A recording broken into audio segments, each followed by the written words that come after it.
Ladies and gentlemen, welcome to another edition of the Kayfabe Podcast, but it is a special edition. This is the Tuesday in your house edition, and it is jam-packed with guests today. If you are a fan of WWT, then you know these faces. The PR princess is here, Stone Cold Courtney Rice, the timeless wonder, and we have the professor here, all right? Bonafide.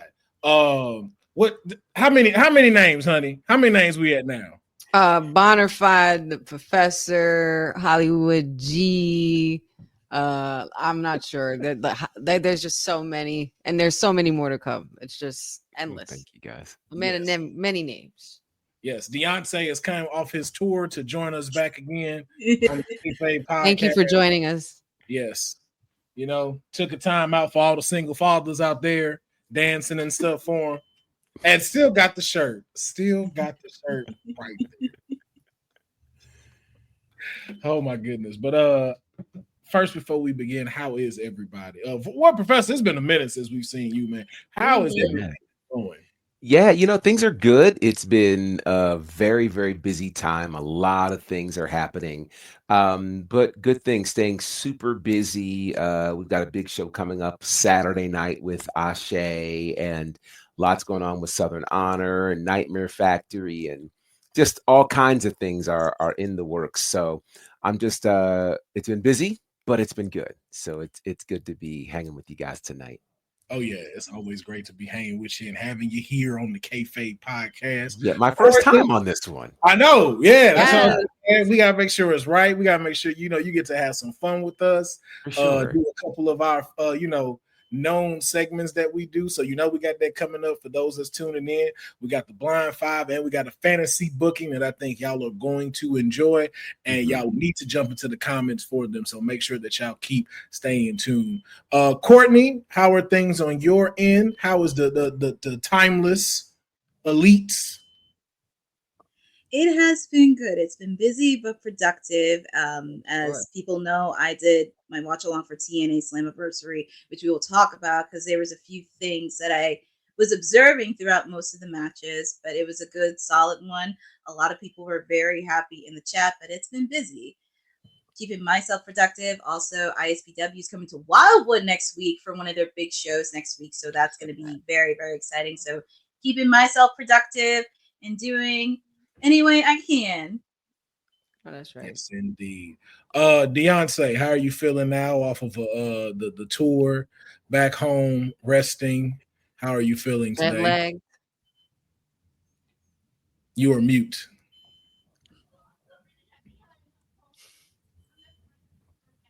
Beautiful. Don't worry, he's an artist. The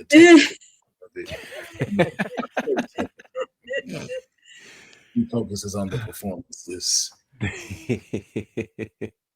What's that thing she says when something messes up on stage? Somebody's getting fired. Yeah. That's why. Yeah, somebody's definitely getting fired. But we can see you, but we can't hear you. But I hope you can hear us. But we'll go to Honey then. Honey, how's everything? Did they finish building out your coin vault that you can now swim in your money? I know y'all was getting that renovated, getting the tiles fixed and stuff. Not quite yet, but it's cooking. Things are on the up and up in the honey pot. Doing well. Okay. Deonne, man, Cody Rhodes is losing at SummerSlam. Don't say anything. Oh, that's wild. Right. Dang. Well. Yeah, wait, Deonne, what do you want to talk about? Wow. Okay.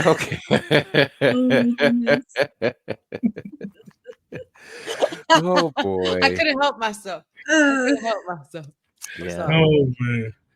Yeah, well, he'll be back. Shout out to everybody that's here joining us today. Yes, man, it's the Brady Bunch Boxes, Boza. We are here. But let's go ahead and jump into it while Deonne is getting that fixed. Starting off with a happy birthday to the legendary man himself, the Heartbreak Kid, Shawn Michaels. He is 60, I believe, today. Yes. So I want to go around and ask favorite Shawn Michaels moment. Ooh. Honey, let's start off with you. You did that awesome video today honoring Shawn Michaels. So, favorite Shawn Michaels moment? Damn. If you're all right. I mean, he is a man of many moments. That's what makes this really difficult. But if I'm thinking like what probably one of the most memorable moments, I don't know, in my brain goes automatically right to my favorite WrestleMania 10 in the ladder match. Like there's just no denying the greatness in that match between him and Razor Ramon. They both showed out despite the fact that he didn't come out on top. It was just a classic match between them two. It's just something that I don't think I'll ever forget, and there's thousands more that I can name, but that's just the first of many that come to mind. Besides meeting him. Oh yeah. Yeah, of course, that too. Courtney, your favorite Shawn Michaels moment? This is actually a very tough one with Shawn. And for me, since he was actually one of the wrestlers I got introduced when I was watching in the Ruthless Aggression era. So there have been countless moments. But if I had to pick a memorable moment, it would have to be 2002 Survivor Series when he won the Chamber as the World Heavyweight Champion. That was a memorable moment. And I will never forget JR saying, Shawn Michaels is now the new World Heavyweight Champion. It was just insanity in New York City. A memorable moment, and even the night after Survivor Series, it was just so fun to watch and just see him be champion. Oh yeah, that was quite a moment that time, because it was just like the comeback. That was the comeback Shawn. Reborn and reinvented and unreal. Yeah. Professor, favorite HBK moment? Mine is a little selfish. It's WrestleMania 25, him versus Taker. It was, I still say, one of the greatest matches of all time ever. Absolutely. You could argue the greatest WrestleMania match of all time. I really loved it because I was there.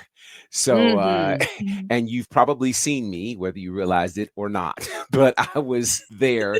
You go back and watch. I was sitting in the second row. You could find me. But it was incredible. It was incredible. And we really thought that he was going to win and end the streak that night. He did not, but it gave us one of the greatest matches we've ever seen. Oh, yeah. I can't agree anymore. I'm going along with Sindil on this one. And it's Shawn Michaels versus Hogan. Yes. Yes. The build up leading up to that match too. That was just ribbon on him and go ahead. Yep.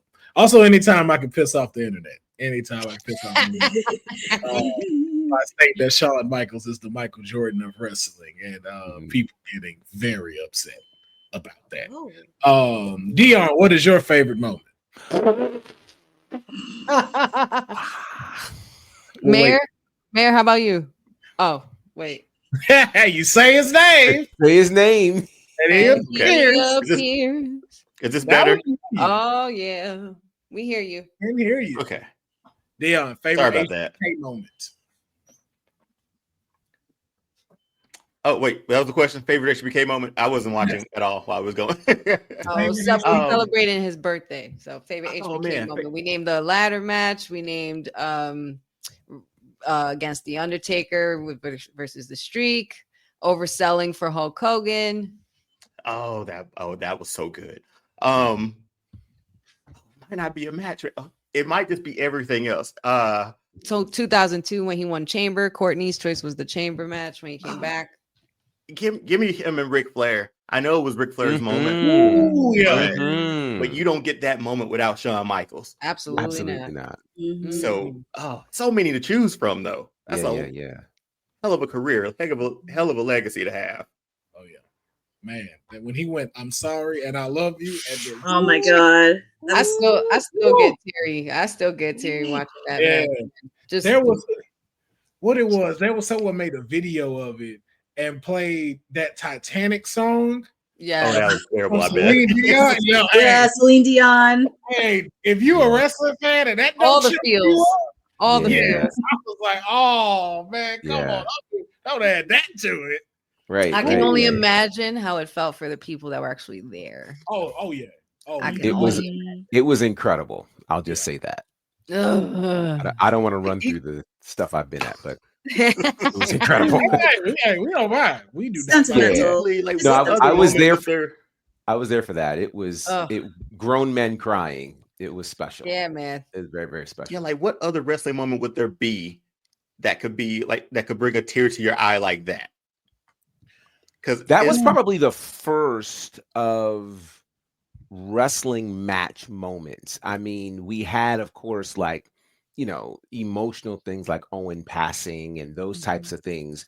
But in terms of matches in a card without something horribly tragic happening, that may have been the first. I know for me, it was one of those, but I was like, whoa, it I was was. moving. It was so very, moving. very moving. Now, at some point, we might get to the things that actually brought tears to our eyes, but that was close. For Yeah. me, I very close. think you're right as far as like nothing tragic wise and stuff. Right. Like that was it. Like, and then just with everything around it, like, yo, this it. This is Yeah, it. There's like really happening. last Yeah. word. And Only just for it not to be, and Flair to not to be, yeah. unretire And 7 WWE, million times. but- Yeah, yeah. Right. Yeah. Exactly. But for WWE, that was our last time we get Oh, to for see. sure. Yeah. For sure. Yeah. So yeah. Happy birthday, Alex Trebek. I could have sworn you've passed away, but Oh my God. it's your birthday. But happy birthday to you, I guess, as well. But yeah, man, happy birthday to What the is your birthday? No, never mind. Sorry. Low hanging fruit. man, happy birthday to HBK, man. Hopefully he'll celebrate just like how we celebrate him every day for all the stuff that he's given us in the wrestling industry. Now let's move on to Monday Night Raw. We saw a couple of things happening that I do want to catch and highlight before we get on to TNA Slammiversary. We saw the first exchange. CM Punk, Gunther. Now, I just want to get y'all initial thoughts on what we saw Monday and how are you feeling about this match going into SummerSlam? Professor, let's start off with you. The best in the world has to beat the best in the world.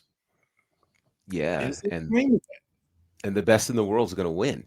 I think what's so interesting about this one is it's a match that doesn't need a lot of story because the story writes itself. You look at a CM Punk who is always in the main event title picture, at least should be, going against Gunther, who at this point doesn't need an entourage. He is that guy. I think this is going to be a massive test for CM Punk.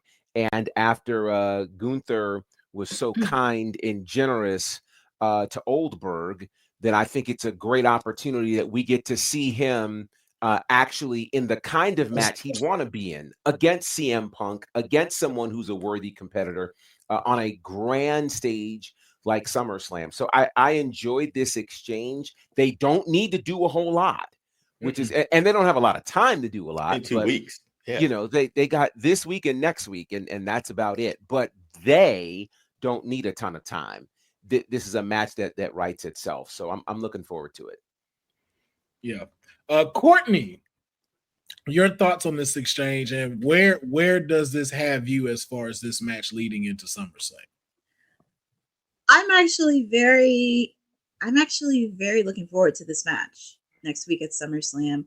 I think after watching the promo they have with each other, I thought Gunther was going to take some jabs at CM Punk, but he said, I'm not going to do that.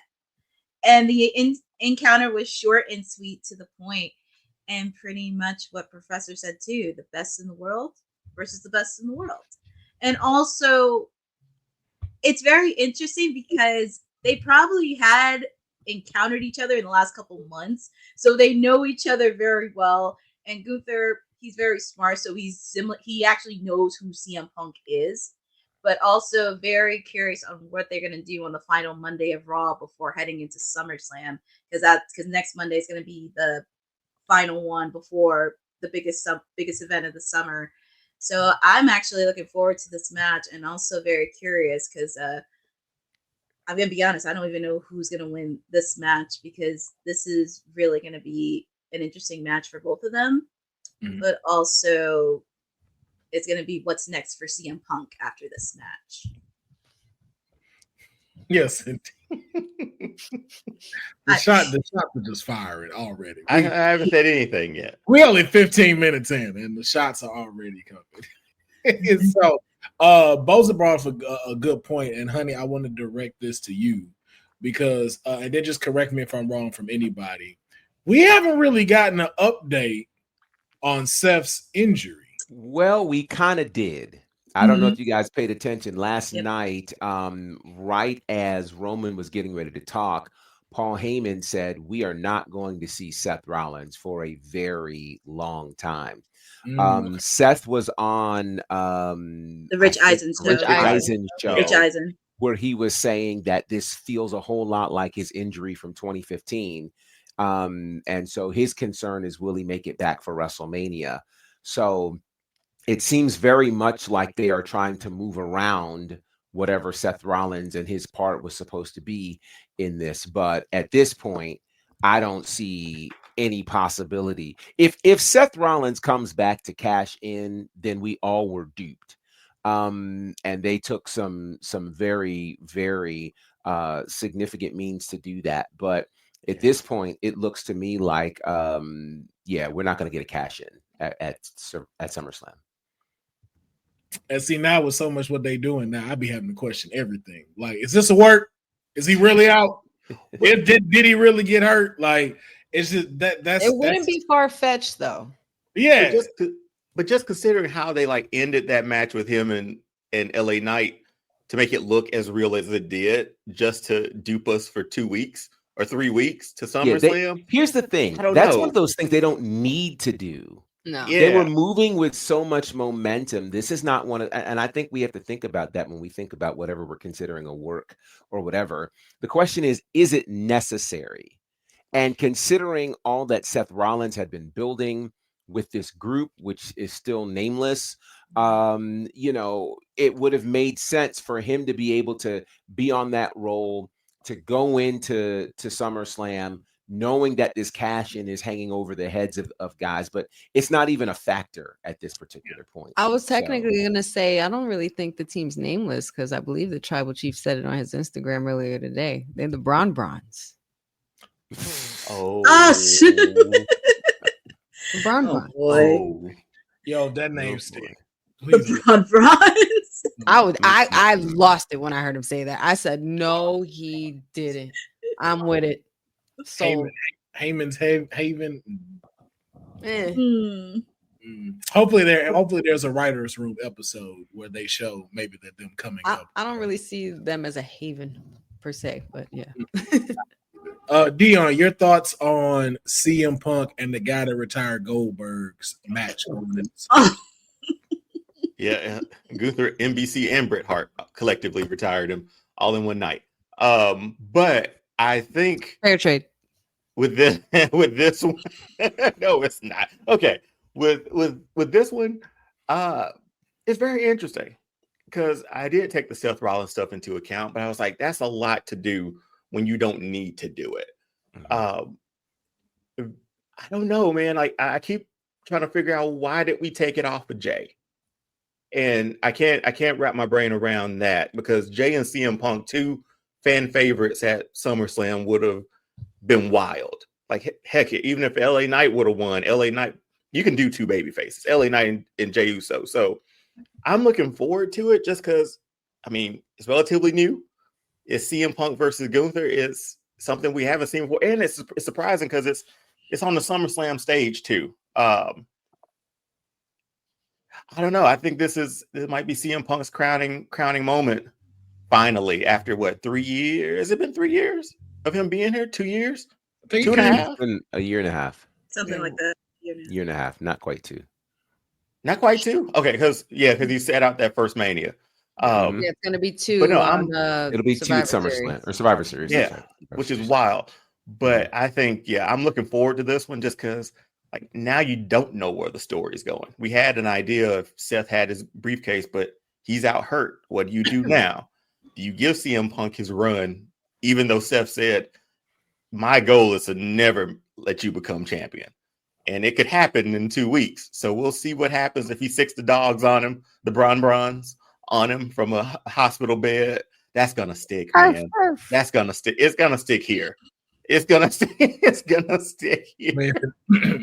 I like how Deonne has like amnesia all of a sudden, though. With his statement that he said, I don't know why they took it off of Jay. You know exactly why they took it. No. Because of what you wanted. But see, no. We talked. You and your Silverbird fans. No, Get him, we Will. talked about this. We talked about this. I said I agree with y'all. I was like, there's no reason to have taken the belt off of him, off of Jay. You put it in the air. You made it happen. This is your fault. This is your timeline. Because Goldberg had to have one last match. Did he? He had to have it for a title. This is your fault, sir. But at least now in the universe, we know what we're getting because we know this match, and we also know another potential match, which we'll get into a little bit. Well, I know it hasn't been announced, but I feel like it is going to get announced anytime, either this week or next week. But again, we'll get into that later in the recap. But I'm excited to see this because this is going to be a wrestling match. Like this, what we gonna get? No crazy spots, no nothing.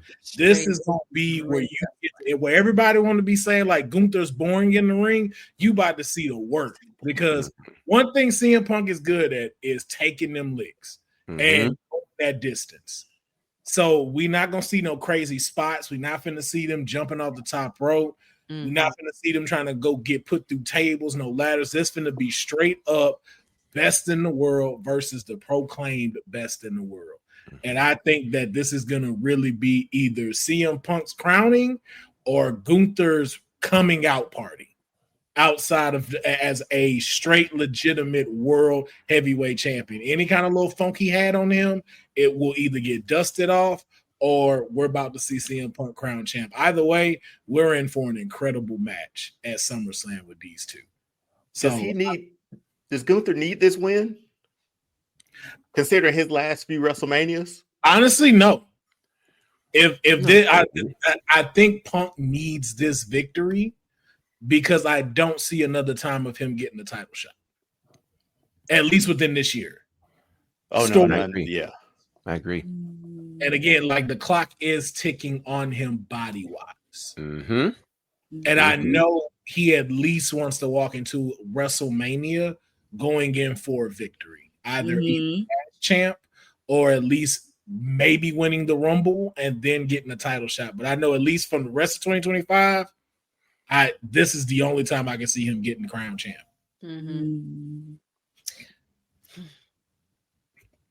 But we shall see. More that happening with Raw. The Intercontinental Champion Becky Lynch, Lyra Valkyrie addressing each other. Some stipulations given for their match. If Lyra loses, she can never go for this title again. Not as Becky being champ. This was ever. Wait, for real? Yeah, that's what she said. Words. Okay. Yeah, she didn't say it. As long as I'm champ, it's like, yo, if you lose, you can never go for this title again. And Lyra's counter to that and accepting it was fine, but it'll be a no DQ, no count out. It has to be a winner determined. So my question is, who needs to win this match at SummerSlam? Honey, let me start with you. Who needs to win it? No. I heard a pop. We got to pause. Before that, let's take a quick little pause because we have another guest on here. Like I told y'all, this is Tuesday night in the house. And so we also have the mayor here tonight. And it's a good thing you have on heartbreak gear because you're about to be heartbroken. Good thing you weren't. Heartbroken. Yeah. So first off, how are you? Let's start there first. How are you? I'm sorry I'm late. You guys rolled out this nice show for me and invited me today. I was in the Aluminum Paradise. I'm still a little famished. I'm a little misty-eyed and sweaty. I'm tired. I feel like beating my trainer's ass. I didn't like that today. So I'm a little exhausted, but I wanted to be here for y'all. We appreciate that. You probably gonna want to beat his ass a little bit more after this, because there's a thing that we have here on Kayfabe that we try to make sure that we stay on time. That we're never late, so we can give the fans what they need. And if we are late, we have to make a statement that we particularly would not like to say. So, for example, Honey was late one time and had to say and acknowledge that Solo Sikoa was her tribal chief. Deonne was late and had to say that Cody Rhodes is trash. I know where you're going. Yeah, I know where you're my kid couldn't save me that time. So now, Mr. Mayor, that you have been tardy. Don't do it. Don't do it. We're not gonna do it. Oh no, yeah, we're not gonna do it. I wouldn't do that to you. Give me somebody reasonable. Don't say what I think. Our WWT sister is gonna handle this, Miss Stone Cold Courtney Rice, and she's gonna give you the statement you're going to say, sir. So, Courtney, if you will, you have the floor. You have to say Tony Storm is the CEO of AEW. You got me fucked up. That's what you get, man. That's what you get for crashing my watch loss last couple of weeks. That's what you get.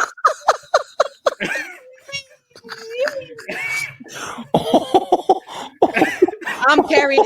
Consider me carrying cross at this point. That's too far. See, I thought we were going into boat territory. I thought that's where we were going. You taking it too far. Hey, listen. Them's the rules. Them's the Kayfabe rules. Rules? House rules, man. Rules. Wow. If you need a second to see what Sindel said in the comments, I thought that's where we were going with this. Wow. I can wash my mouth clean of that. Listen. Listen. Like we said, it's something you're never really particularly willing to say. Wow. You know damn well I was never willing to say that Solo is a tribal chief, or I acknowledge him. And she had to say it in front of her. To say it. It's there. That's it. Take a breath. Take a sip of water. Damn. Okay. You know, moment of silence for the mayor, man. If you partake, cut the camera off. Partake. You got it. Let me give me a second. Let me reverse the hat real quick. Courtney, can you repeat those words one more time? Tony Storm is the CEO of AEW. I just put my speakers up. Okay.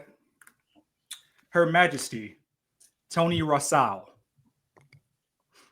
call her by our government, is the current CEO of AEW. Mm-hmm. In 1 hour, this film will be redacted from all internet. I want you guys to know that. You won't be able to find that anywhere. You won't be able to watch it. If you're seeing it live, you see it live. It's not going to be uploaded, rewatchable. None of that. Like scrub it clean. Scrub it clean. It's just gonna go to commercial. Wow. See, Sindel, I thought about pulling myself out of the stream when she said that, but like I'm not logged in, so I can't do that. And there you have it.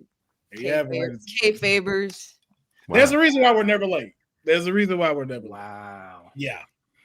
There's a reason. Courtney's been sitting on that one. Okay. Yeah. Oh yeah. It seemed like she had that loaded for a while. She didn't even have no excitement in it. She said it very monotone. Tony's the CEO. And she knew what she wanted. I knew. When these hands came up like this, I'm like, she's right. You know what's crazy? You know how fast I turned off All In at the end of that match? Yes. Just like that. I believe like it. I believe it when you sent it in the chat that you did it at that moment. Like click. Like I believe it. Like I understand it, but I'm fighting to understand the logistics of it. It was like I was rejoicing. I had fun. It was great. Yeah.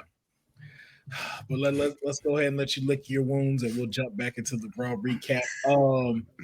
Yeah, honey, who between Lyra Valkyria and Becky Lynch, title on the line at SummerSlam, who needs to win this? Well, as you know, Becky Lynch being the man, and you know, being the best. Who cut my mic off? You? No, I did not. I didn't touch anything. My hand right here by my glasses. Lyra Valkyria needs this win more. She definitely does. Becky doesn't really need anything to prove. I think this was more so about putting the prestige on the Intercontinental Championship for the women's side. You know, you had Bayley in the mix as well. I think this is more so about building Lyra back up so that people find a way to connect with her. And people are starting to catch on a lot better and a lot more with her. She's doing a lot more on social media as well, being more engaging. Also she is a workhorse. She does hold it down in the ring, and she does hold her own. She is a tough cookie in a nutshell, but she is definitely on her way to getting this title back. Okay. Mayor, let me ask this in a different way, and this is going to be to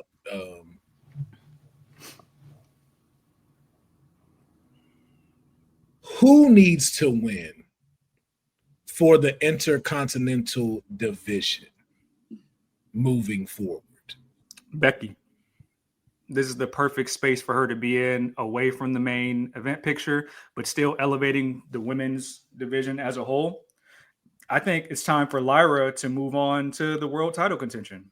Be in that same picture with Naomi, Io, and dare I say, like, Rhea would be perfect for the mid card as well, for the United States title, because she's so popular. She can help elevate that title further than what Chelsea Green did.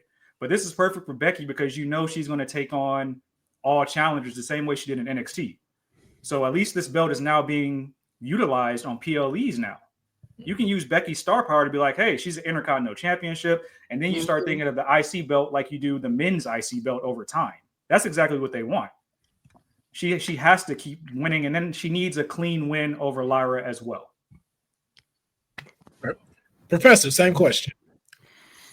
I think Lyra, and the reason for it is Becky has kind of already done all that she needed to do. You know, Becky, and here's what Becky needed to do. What Becky needed to do was not add prestige to the Intercontinental Championship. It was to bring the best out of Lyra. That's what was needed. The Intercontinental Championship, Lyra winning it was because she was the workhorse, but that's all she had. She had no personality. We were running around here months ago calling her the Bird Lady. Nobody cared about her title reign. All of a sudden, this fire comes out of her. You know, now she starts burning Becky. She's fighting, she's aggressive, and she's having great matches as well. So I think this version of Lyra as the Intercontinental Champion is something we care about, because we found ourselves caring about Lyra versus Bayley. We weren't caring about Lyra versus anybody. So I think we can credit Becky Lynch for that. Becky has done her job. So Lyra can now get this big win on the big stage of SummerSlam, and then, you know, take the championship to do whatever else she's going to do with this level of personality that she has. Because right now, she's almost a tweener with the way that she's behaving. And that's actually a very good thing, I think, for Lyra Valkyria. So I think Lyra needs the win much more than Becky's a made woman. She's already made the women's division. And the fact that we're talking about Lyra is because of Becky Lynch. Deonne, same question. No, I mean, no notes on that. Lyra, we've cared about Lyra. We talked about it on here. Like, I started caring when this feud with Becky started. Yes. And this has helped Lyra out so much to the point now where hopefully she wins this title and she can carry that division. Again, that's the goal, right? That's what, like Fed said, that's the goal for that. But no, it's her win, man, because the fact that Becky won that Evolution, the smoothest way that she's ever won a match. I still can't stop thinking about the way that I rewatched that thing over and over. That looked like last kicker Becky to me. That was just a great finish. Yeah. Smooth, man. Mm-hmm. And that's the way she won that match in a triple threat. Lyra gets her at SummerSlam. This, like I said, this rivalry's been the best thing that ever happened to Lyra. The Bird Lady's no more, man. Like, we're calling her by her name now. It worked. This all works. She's still Bird Lady. You got it, man. Always gonna be Bird Lady. I don't know what he's talking about. Bird Lady's a word. She's just our bird. She's our Bird Lady. That's all. Our Bird Lady. Nobody mess with her but us. She's our Bird Lady. We say it affectionately now, though. Yes. I always say it affectionately. The Bird Lady. We need the wings. She gotta start getting this still on cue. Yeah, why them wings ain't on shop yet? Yeah, I don't know. I need some wings. If I'm they put the torn wings between the on wings, shop, man. I'll do the thing for you guys again. You heard that, WWE, because we know you watch this. We know you watch this. You gotta watch it live though. There ain't gonna be no footage after this. So I'm just you just remember that. So screenshot it, screen record it. I'm like, this record. During that segment earlier, it's just gonna fade to black for them 10 seconds. Like feed off. It sure ain't. Courtney, who do you feel needs to win this match? For me, I would say Lyra needs this match a lot more because Becky's already done. She's done it all. She's a household name. And also with the fact, too, with the last couple of months, Lyra is starting to show a lot more confidence when being on the mic. And I was saying this a couple months ago when she's starting to be live with Becky and Bailey. She's starting to show actual confidence of herself. I have seen her on socials where she has done interviews, and she seems more relaxed. She seems more comfortable and really helping out getting into the ring. And also with the fact, too, this could really help with her and Becky bringing that prestige back into the Women's Intercontinental Championship match. And with the fact we did get the Women's Intercontinental Championship on a PLE in Money in the Bank, which their match was really good with the two of them. And for me, it's just for her to keep going and just continue being that workhorse, just continue building up that confidence on the mic, and just needs to start believing in herself. Also, curious on what she's gonna do next if she wins. But Lyra just continuing what she does, just continuing. I mean, I know you call her Bird Lady, but I will always call her Lyra. I will always call her Lyra. See, I'm torn between this because I know Lyra needs this win, but I don't know if the Intercontinental title needs her victory. And that's what I'm stuck between.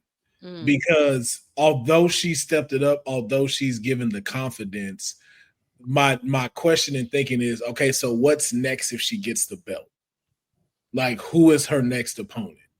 Like, is it now the Bailey run, or is it one of the other people on the roster? And if so, who? Is it now between her and Ivy Now? Is it Maxine Dupree? Like, what is her next great rivalry as IC champion? Because that's what she would need.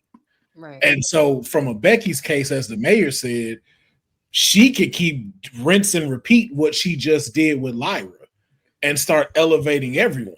So, like, again, now if it's an Ivy Now versus Becky Lynch, we get to see what that fire can come out in Ivy Now. Hell, even Maxine Dupree. And so I'm just kind of now curious of just like that. That's why I'm kind of torn in the middle between this of just like, I want her to win, but I also want this division to work. And so I'm for me, I'm torn between the two. But sorry. But this was to prepare to be able to lead that division, I feel like, too. Like, hold on. Maybe build her and to sort of give her the reins to it after, somebody who can carry it. I see that, but then, to the mayor's point of throwing it out, her going for the World Heavyweight Championship because she's here now. So it's like, was it for this title, or was it for her to finally come out of her shell and be the superstar she's meant to be? Well, like, she's never had bad matches. She just needed to flex her personality a little bit. The only way I would be okay if Lyra wins against Becky at SummerSlam is if we start to position her to go against Roxanne in that IC title picture. Yeah. Well, I think we can't forget also we've got Asuka still. We've got Kairi Sane. We've got other people that could make some really incredible magic with Lyra Valkyria in the Intercontinental space. So if we think that she's ready for the world title, then she's absolutely ready to be Intercontinental Champion again. I mean, that just makes sense. So, I mean, I think this is going to be a good move for her. And again, the real question is going to be who will be the other potential contenders for her, which again, Kairi, Asuka, I think those are some great situations. And then we don't know what the fallout's going to be relative to Io and Rhea. We know Stephanie Vacour's got a title match coming. in Paris. So I think the possibilities are endless. Not to mention if anybody from NXT makes their way to Raw, there's some possibilities for sure. Mm-hmm. Yeah. Hopefully they split up the Kabuki Warriors. I don't know why they put them back together. Yeah, I think that was just for Evolution's sake. I hope so. I think it was just for. Well, they were backstage together yesterday with the promo with Io. I said this yesterday. I think this is more about slow tracking Asuka until she feels comfortable performing, because that's a really big knee brace she has on. Yeah. Yeah, so only time will tell, but like we said, it is shaping up to be something incredible, especially with this intercontinental division. So I look forward to seeing what the next chapter is when it does come to them at SummerSlam. But we are still going to be sticking on the Lyra Valkyria as she teamed with Bayley for them to get their WrestleMania match for the WWE Tag Team titles, going up against my client Roxanne Perez and Raquel Rodriguez. Incredible match. Dom just being the spotlight that he always is. And AJ Styles coming out, chasing him to the back. My man AJ Styles got 3 jobs in one night. It was fantastic. He does. Fantastic. So much fun. I love it. It was funny. I love to see when wrestling legends go have a little fun and loosen up, especially when they're in their legendary stage. Like AJ Styles at this point, you could tell he's just having a good time, just doing his thing. And it helps Dom too. Yes, indeed. Yes, it does. But thoughts on this tag team match? Titles were on the line. My client Raquel Rodriguez did come out successful. But thoughts on this match, especially with it leading to them going to SummerSlam against 2 legends, which is Charlotte Flair and Alexa Bliss, who, although they may not be on the same page as friends, are definitely on the same page when it comes to being a tag team. Courtney, let me start off with you, especially being someone who absolutely loves the tag team division. Thoughts on this match and what it does leading into SummerSlam for them?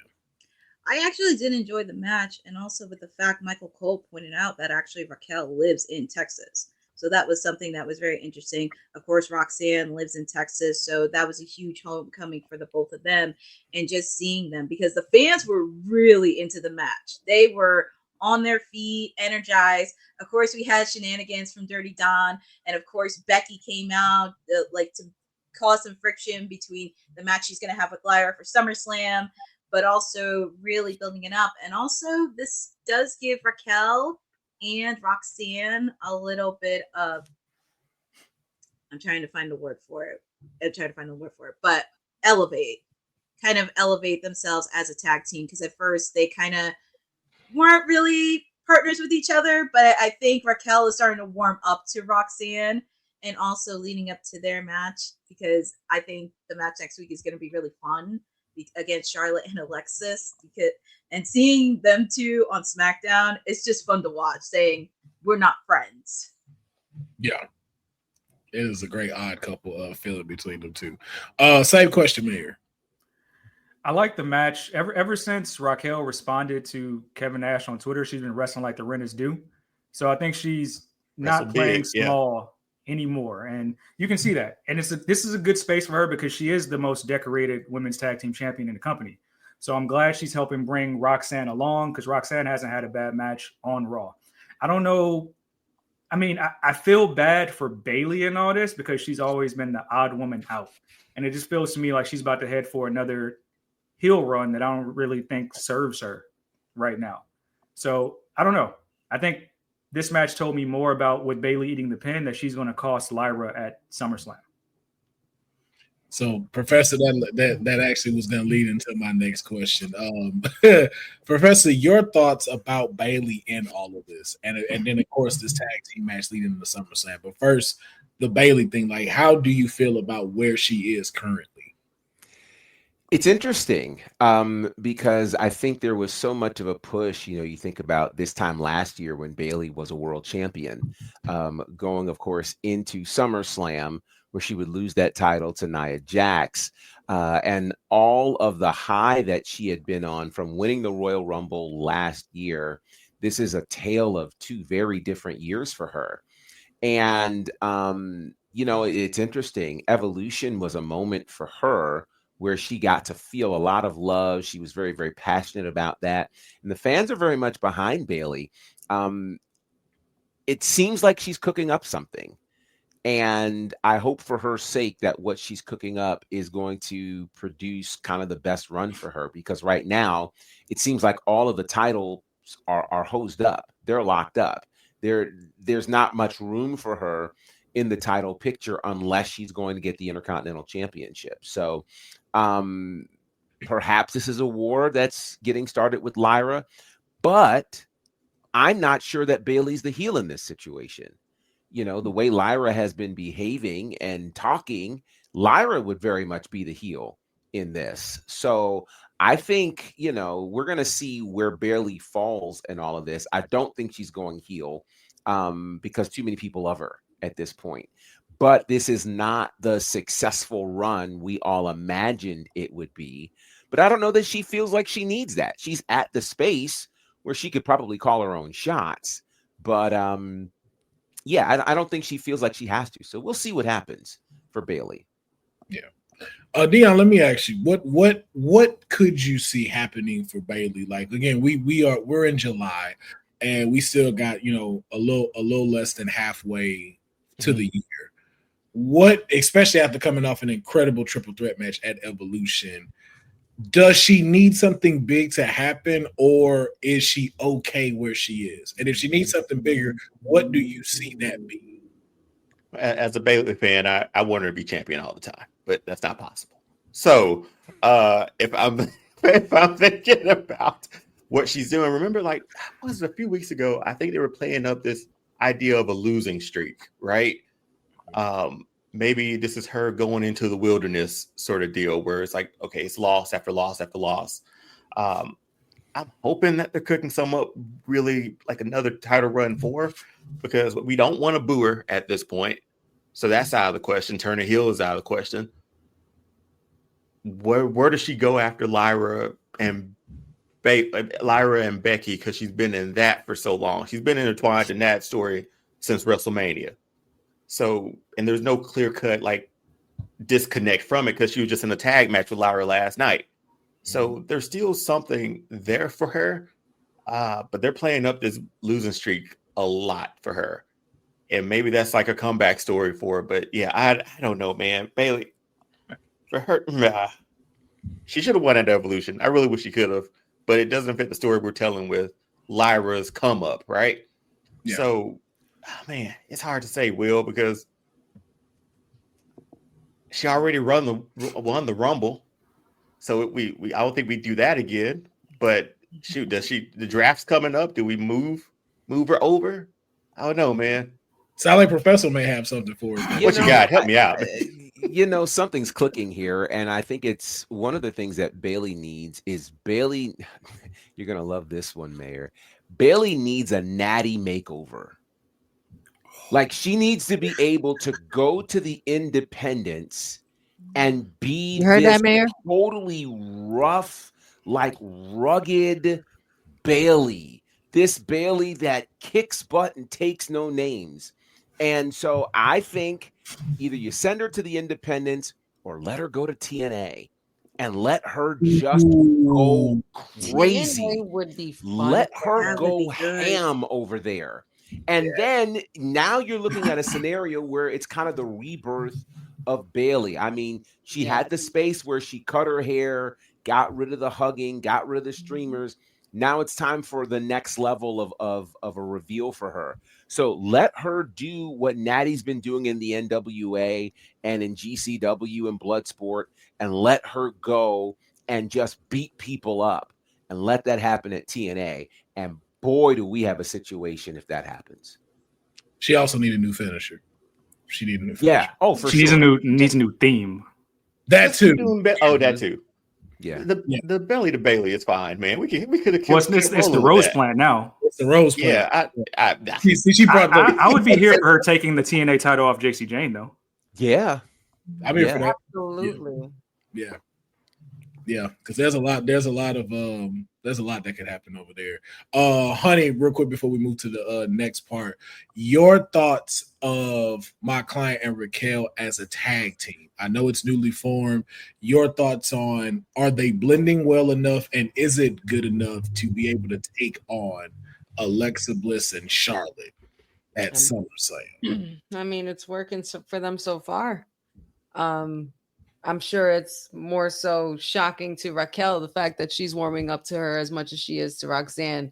You know, Roxanne kind of just swooped on into the Judgment Day and, you know, kind of replaced Liv in a situation. I'm not saying that's what her intentions were, but what I'm saying is that seems to be okay with the Judgment Day, that she's around, and she's been a great addition.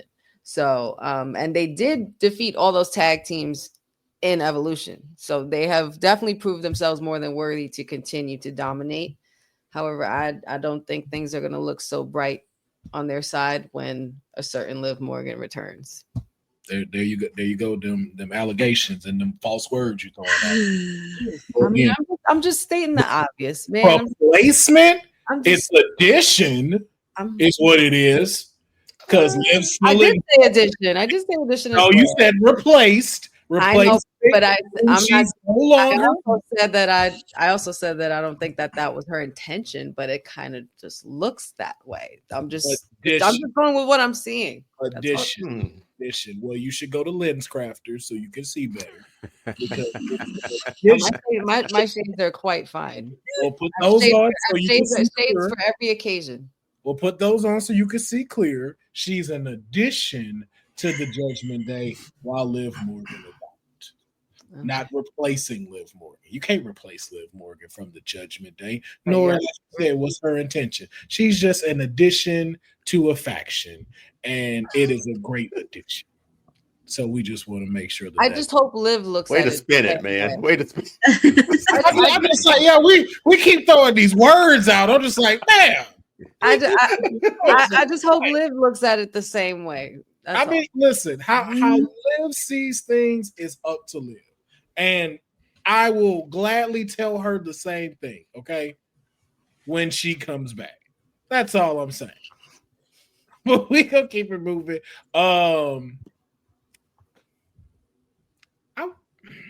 Can we say that we have our Targaryen family, our 3 heads of the dragon for the women's division on Raw right now?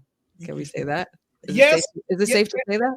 Yes, but also too, what the fuck is going on with all of this? Like, what? Like, yo, like, so first it starts off, in case you did see where it starts off, Stephanie versus Io. Then Naomi comes out, Chelsea Green comes out with her service, and Rhea comes out. And it's like, so like exactly like what is going on with all of this, because we got a lot of SmackDown coming over to Raw going over to SmackDown. Like I'm still not sure of what the picture is when it comes to these 7 women, and that is including Piper and Alba. So like maybe one of y'all can clear this up and maybe give me a direction of what do y'all see happening going down the line? Because there's a lot going on during this segment. Mayor, not Mayor, Professor, you're normally our compass, guiding us. What do you see when you saw this? Well, what I saw very simply was we don't want to get a finish yet for Stephanie versus Io. Mm-hmm. So let's tease you guys with an amazing match that you get no warning for, just like the night after, or just like the Raw after Mania. We're like, oh my God, we get this. It gets to a space, and now we get interference. You know, this Stephanie and the Secret Hervis and all of that is a takeoff of what happened on SmackDown Friday night, and it's a follow-up from Evolution, and so there's continuity there. You know, you add Naomi in the picture because of course you've got Io there, then income. So it's really the merging of several storylines, which says to me again, we've got great strength in the women's division. It's letting us see who, again, kind of your top 3 women are, and I think it's that's so funny. That's hilarious. A good 750 right now. James D gets comment of the week every week. That's hilarious. Oh my God! Right now.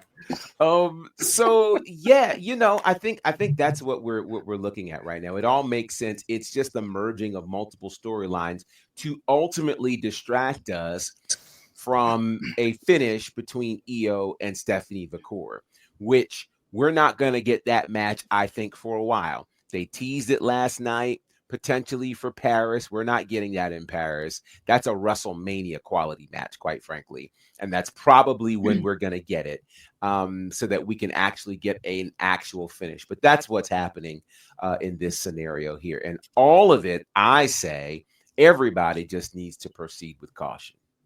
Mm-hmm. Yeah. I agree, Professor. I think this is what we are looking at here is a good old fashioned shakeup.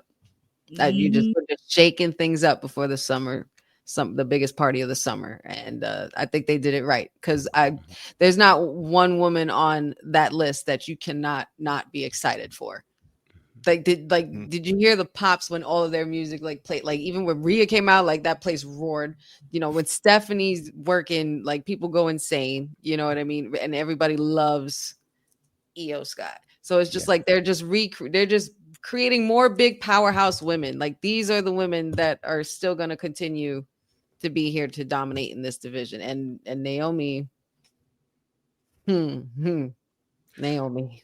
So can I ask this though too? And I'll direct this to Mayor.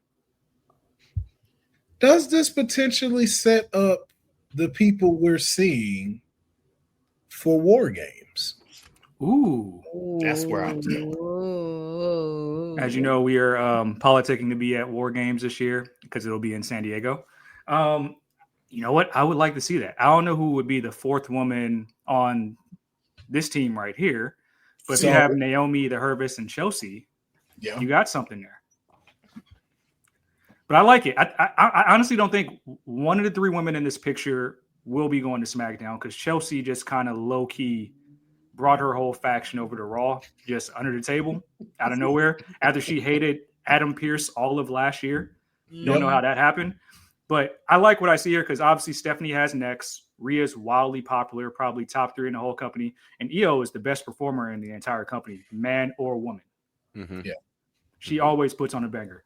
But I think in the interim, I think we already have maybe a 6-woman tag announced for next week on Raw.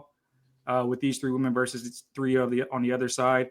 But I think the star power here in this picture, they kind of cancel each other out a little bit too, which will allow us a pretty lengthy Naomi title reign until something shakes out, which is beautiful for Monday Night Raw going forward. Mm-hmm. Deonne, you said that was the War Games was what you were leading to. If you could just elaborate on that. No, well, we're getting to that time, right? It's about to be August. War Games is around November or whatever for Survivor Series, right? So usually we see I'll be honest. Anytime I see a group together, I'm like, okay, where are we going with this? Because they are standing in the ring like they're together. A united front, to say the least. It's just who do you add to that next one to be in War Games? I think it'll be after that, I kind of started trying to book a fantasy book a little bit with with War Games with those. Just doing it on my time on the clock. But I think I see all 3 of them in the ring. I think War Games. How can we get there? And I'm hoping Naomi still again has a lengthy title reign.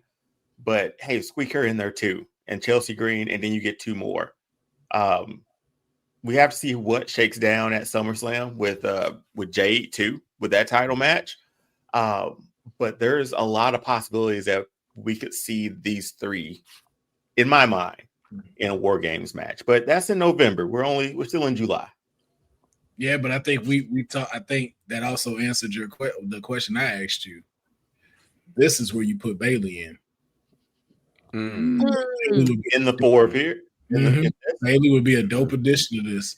And it's in San Diego. That's her neck of the woods. Yeah, that is true. So, but wouldn't that be weird? Because isn't Bailey good friends with Naomi? Like, documented? What's the connection? Yeah. Like, how do we? Well, she's a fake. That's outside. That's not like in here though. Remember, like Naomi's heel. Yeah, but they haven't interacted since then. But now they're on the same show. We haven't seen an interaction yet. But Bailey was helping save Naomi. We got time. We got plenty of time for Naomi. I'm just saying. I think Bailey turns heel at SummerSlam. I think that she goes off the deep end with all the L's. Hey, I mean, either way, on either side though, I think having Bailey in War Games is something to be seen. And then it still goes back to what Professor said, that change up.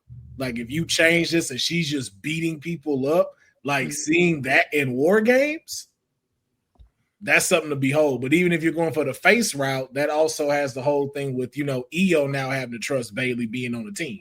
After the whole damage control thing. Oh, we get some damage control stuff too. Right. Yeah.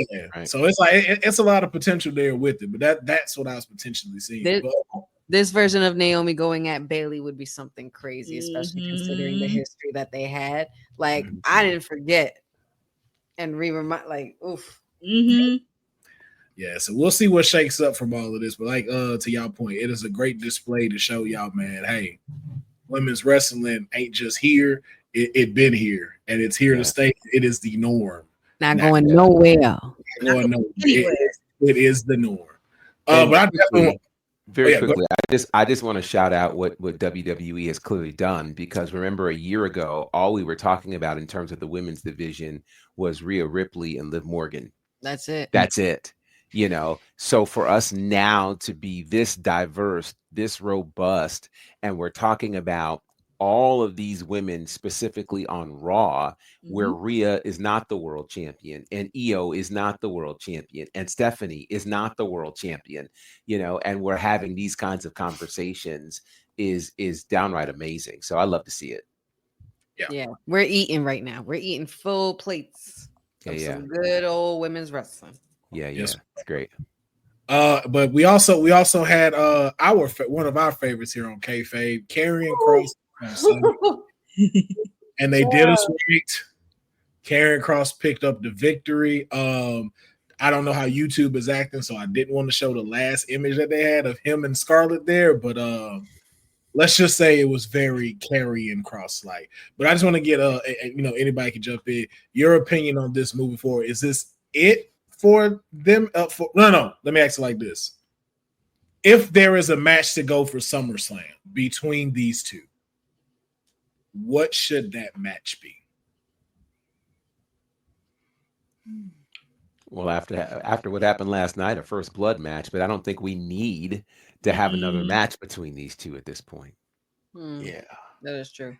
I just think we're going to get the moment where Sammy becomes champion next year, and then you see the shot of Karrion Kross looking like Swerve in the background like this. when Sammy cheats to win, become champion, and be like, I told you guys all along. Like, Yep. So y'all think it's done though? Y'all feel like this rivalry is complete? I think it should be done, but Sammy's that type to keep going. Like, he's not gonna let it go until he gets one over on you, and he's gonna keep fighting. He's another one that doesn't give up so easily, and he'll keep coming, and he's stubborn as well. So, and I think that could also get the better of him, because Kross has gotten under his skin for months now. Kross has been in his ear for months now, and it could make Sammy snap at any given point in moment. So I think we're seeing a shift in Sami Zayn. I don't necessarily think that there's another match that needs to be had, but maybe just one more, but it just has to mean something. It has to be the ultimate shift for what is to come for Sami Zayn, and it's what's going to catapult Karrion Kross even further, because the guy's on fire right now. And I'm just happy to finally see what I've been wanting for the last couple of years to finally come into fruition. Like, he's just continuing to just put on a performance like no other. That madman Norman Bates-ish, dark figure in WWE that we really needed, especially on Raw. Can I throw something out of left field? I hope sometime within the next calendar year that we get Sammy doing a run as Big Grande. I think the streets need that. Just like a little El Generico revamp, real quick in the WWE. Wait a minute. You mean I'd be here for that. Like, we know it's Sami Zayn, but like all the real lucha stuff is happening. I'd be here for that. That made me mad. Oh boy. Yo, if he came back El Generico, I'd be here for that. I do love El Generico. Yeah, I could do that. I could do that. Yeah, he have like a El Generico could defeat El Grande. Oh, well, let's not Come get on now. Okay, You do El Generico versus Big Grande in AAA? Let's go. Listen. I'm here. Take my money. take my money. Take Just my do it money. at random. Just have El Generico show up. Just Bruh. Huh? I'm doing that. Dude, Lord. that would be so good. by the way, Councilman that was my almost favorite fell part out of of his Monday Night chair. Raw You last gotta- night, seeing Big Grande just spam K Paso during the fight. I can't I'm take saying, it. I'm here for all of that. I'm here for every piece of that. And I will love a triple threat match between El Generico, El Grande Americano, and Mr. Iguana. If you want to sell out some shows. And add Santino just for the hell of it. Oh Just- God, Make him the Santino. referee. Make him make him the ref. There you go. As soon as that iguana landed on his shoulder, I was like, I like him. all That's right. the guy. I was like, That's you the got guy. us. You got us. You got us. But and then of course, what happened at the closing of Raw? First of all, I have to make sure I acknowledge my tribal chief, as always. The tribal chief returned with Paul Heyman and the Bronze addressing the OTC. Oh, God, the Bronx. Shake your bron, shake your bron, shake your bron. I just got to first of all, the way the Superman punch came to Braun Breaker. Okay. We talked about this last week of like where Roman started on the mic to where he is now, and it is just untouchable cinema every time he comes out. But we also got to see something that I feel like we've all been waiting for. The Bronze try to jump the OTC. Main event, Jey Uso comes out, helps his cousin to stop the Bronze, which I feel like maybe now a potential SummerSlam match that we're gonna get within Jey Roman versus the Bronze. And even though it was off the air, we also saw him acknowledging the yeet. Tribal yeet. We got the It's tribal no longer yeet. no yeet, it's tribal yeet. Courtney, let me start off with you. Thoughts on seeing these two in the ring and what it can possibly lead to? It was actually a nice moment, and especially the pop Jay got last night, because everybody kept yeeting. Like when the Bronze were trying to destroy Roman Reigns, it was like everybody was chanting yeet, yeet, yeet, because they haven't seen him all night. And then Jay just popped out of nowhere to help out his cousin, and they were back together again. And that was definitely a wholesome moment just to see them back together. And it could possibly lead to a SummerSlam match between both of them, which I could imagine the roof at SummerSlam, everybody eating. That will be very crazy. And I would not be surprised if Roman Reigns actually secretly did a yeet as well. Deonne, thoughts on seeing this? This was great, man. Like from the right hand man to main event. Now he's throwing out spears with Roman at the dual spears. Like it's going back to that title, right? Perfectly executed too. Look at their feet. They're Yeah. the same way aligned. Their It's a bodies. fantastic like- picture. But it's like, man, I wish Roman could have acknowledged him when he had the title, his title run. That would have been kind of dope, like a pat on the back or something. But this was still good to see. Even the promo before with Paul, like and Braun, like Roman's, I mean, might have to redo that Best Shields member. Just gonna say that. Just gonna throw that out there real quick. No half points allowed. I know, man. Courtney off the wagon. Anyway, but no, this was love seeing this moment. This might more than likely will lead to a SummerSlam match. So you'll get, Roman back on SummerSlam, and then Jay is booked for SummerSlam against the Braun. So I'm anxious to see what this group, well, we're going to call them that. I'm anxious to see what the Browns are going to do during this time where Seth Rollins isn't there. Do they just stay a group? Do they stay a tag team? Do they go for singles gold themselves? Does Paul Heyman take one more than the other? Like, I don't know. But seeing this, it's just good to see Roman back, man. He's an attraction now, right? So he doesn't have to be every Monday night. We'll see him once a month. But that one time a month is a great moment to have him back. So, and he's earned it too. So, and it helps, it helps Jay. Jay's already a made man too at this point. Like, come on, man. I'm waiting for that. This is a far off moment. I'm waiting for when they run his music back in the Rumble. I'm waiting for that. Like, I want him to clear the ring and they run his music back. Clear the ring. And he starts eating. Like, don't hold for the next countdown. He's like this. And the music, I'm praying for that moment. I'm putting it in the universe now. I want that moment at Rumble. Okay. Professor, let me get your thoughts on something that Deonne did just bring up. With Seth Rollins being gone and the segment that we did see closing out Raw, how are you feeling about the Browns right now? Are they looking strong, or is this something that is starting to have kind of cracks in the foundation? It's interesting. I think they're looking for direction, and I think that Paul Heyman is trying to steer the ship by pointing everybody to Braun Breaker as the next guy.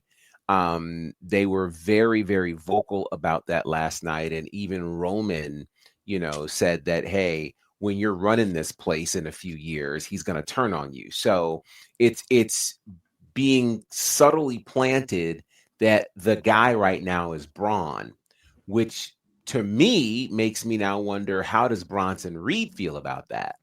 Like, I think Bronson Reed was likely cool knowing that he and Braun were pretty much at the same level supporting Seth Rollins.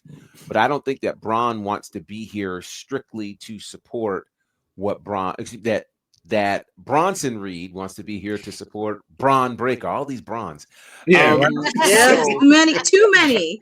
The fact none of us said Braun Strowman yet was like, oh, hey, y'all. Right.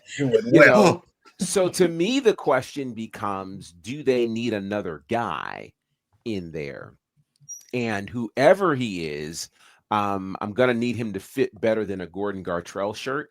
I just ultimately need something to happen to bring this group together that makes them formidable. I think a name is important, and I think a clear figurehead besides Paul Heyman is necessary. And so they need a third guy, I think, to be to kind of carry on the kind of momentum that they were building. So hopefully they can find that guy. I don't know who that guy is at the moment.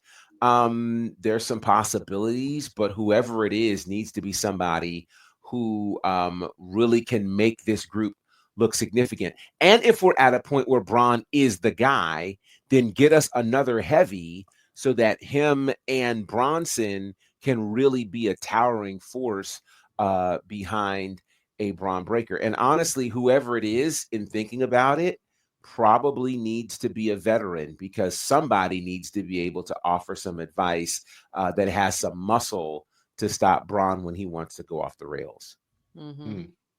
Mayor, same question. I like everything Professor just said, because there were so many emotions in the promo last night. We finally saw an accountable tribal chief with him acknowledging that the Usos and even Solo helped him retain that title over the past 4 years. So I thought that was cool. And I think even when Seth was around before the injury, they were kind of positioning Braun, because there was that moment where Braun took that promo off the deep end, and Seth and Heyman were just in the back looking at each other like, oh, I didn't tell him to do that. So I think Braun has been taking a lot of influence from Heyman, which you can see in his matches, taking influence from his uncle, breaking the fourth wall, doing the push-ups, things like that, showing more personality instead of just being this muscle. And to Professor's point as a vet, I mean, whenever this Sheamus stuff is over, I'm cool with Rusev joining the faction. He needs some direction. I like that. I like that. I mean, talking about muscle veteran, I think he would fit in perfectly without having to do his own promos with Heyman there. But I think if Seth is really out for an extended period of time, you can even see him gift the briefcase to Braun. I don't know how that alienates Bronson as much, because Bronson seems like he's just comfortable being in the background, main event segments, things like that. I don't know if we teased that dissension so early, but I like how you had so many pivots last night in lieu of Seth's injury, with even Heyman offering leadership to Roman Reigns. That's still lingering out there. The fact that Roman Reigns said Paul Heyman broke up the bloodline because he chose his best friend he hasn't seen in a decade. All these storylines are still intertwined. There's so many directions they can go, which makes it so interesting. And I think last night set the pivot that we don't really know where they're going to go. But Roman Reigns clearly drew a line in the sand saying, like, no, I will never align with CM Punk. I'm not friends with him. You chose him over me. And then Heyman says, we work better together than against each other. So he can still be trying to put that bug in Roman's ear over the next several months too. But I would like to see if they do add a third.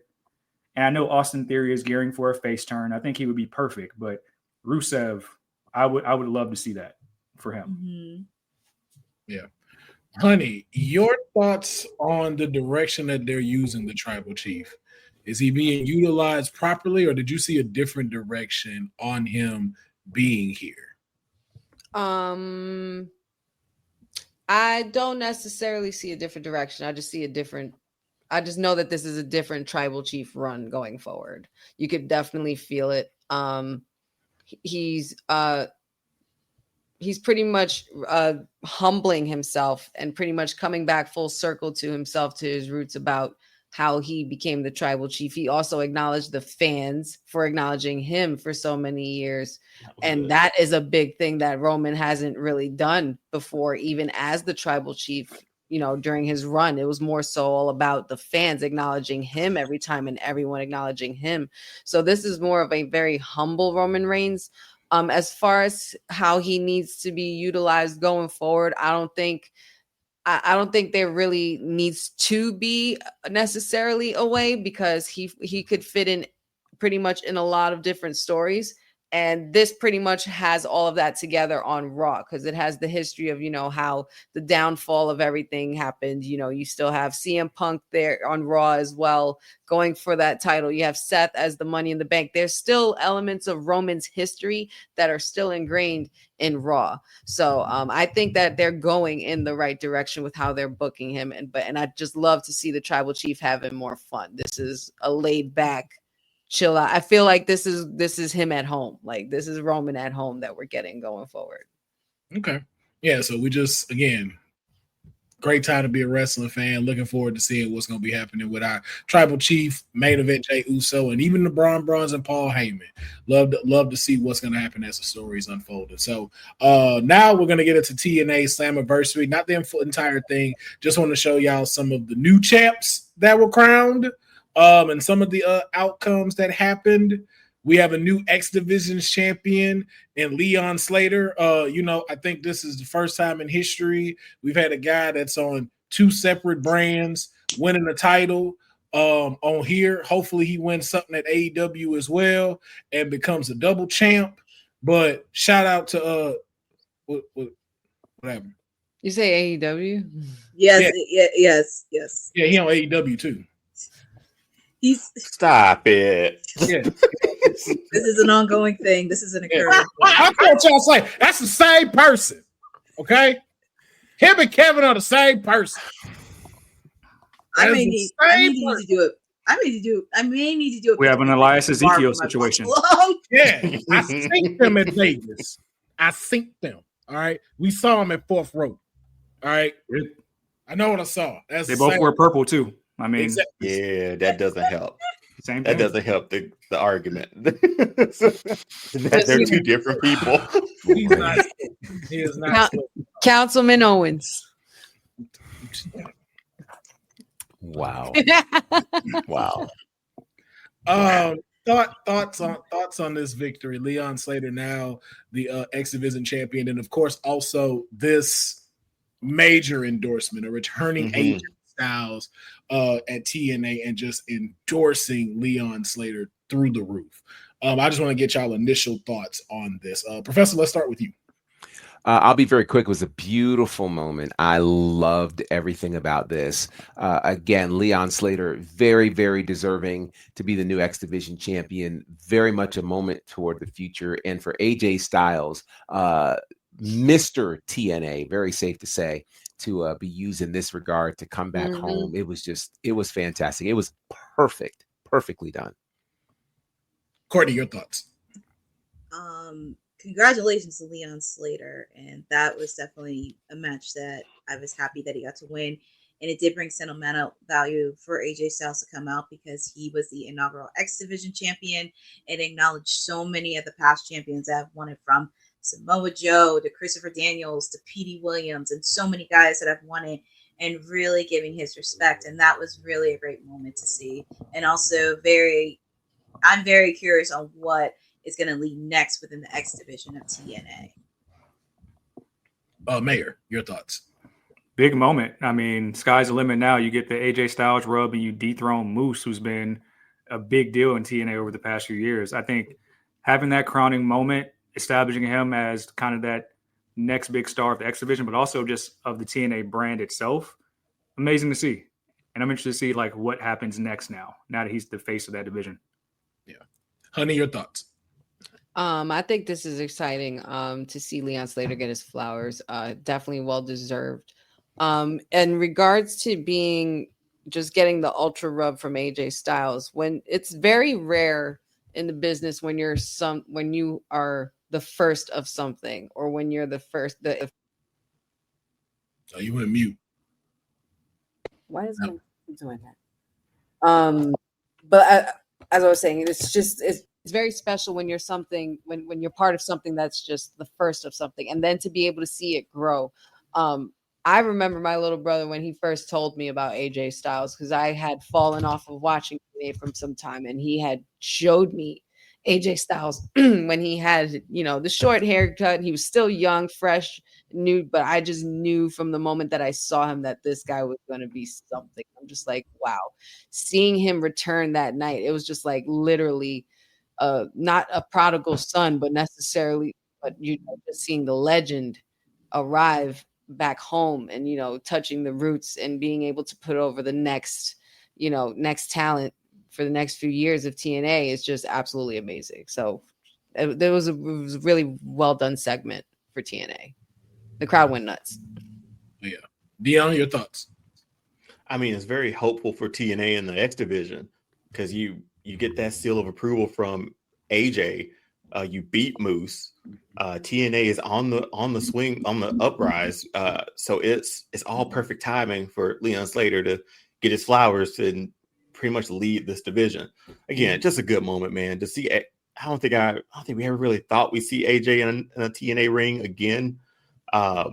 He may have done some like cameras, like some stuff for like the Hall of Fame or something like that. Sent a video in or something in the past, but that was about it.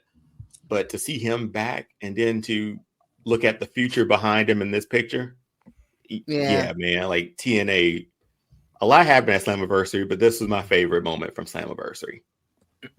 Yeah, I think the biggest thing y'all said, just what is next for the X Division, which I think is in great hands with Leon Slater. Watching him at Rebellion when they were out here and just what he does, what he puts on for it, I think he's just going to carry that division to the heights that it was like when, again, AJ Styles was there, when Samoa Joe was champion.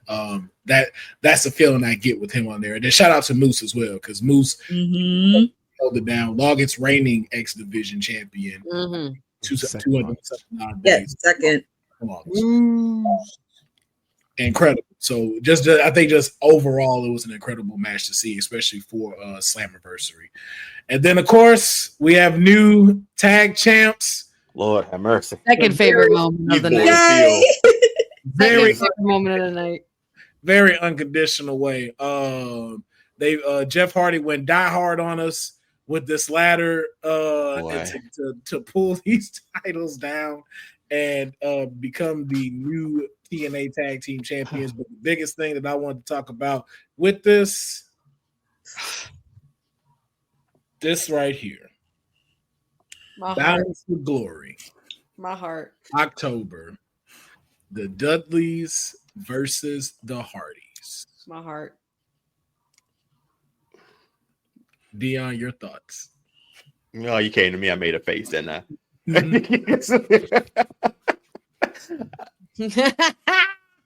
You tilted your head. You cocked your head. You did the. Okay, sorry. I don't know, man. Last time we saw Deonne was on NXT at the 2300 or whatever, and he didn't get in the ring and for that table spot. So I didn't know. I didn't think Deonne was even still able to wrestle at this moment. I don't know if. Ooh, man, the Hardys are still doing it, and they're doing it pretty well for what they're doing in TNA. I don't know about this one though, man. I really don't know what to expect from this.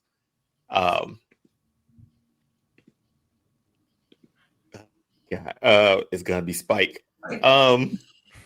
I was gonna say, I hope it's not Spike. No, it won't. No, Right? I hope not. No. I hope not. I hope not. He's like a teacher or something now? I think so. Something like that. Oh, really? I think he's like a teacher. Yeah. Oh, interesting. But no, I don't know about this one, man. Like, I don't know the ages on them. I didn't look that up, but we've seen. Oh, I don't want them to tarnish anything, man, because we've seen the best of both of these teams.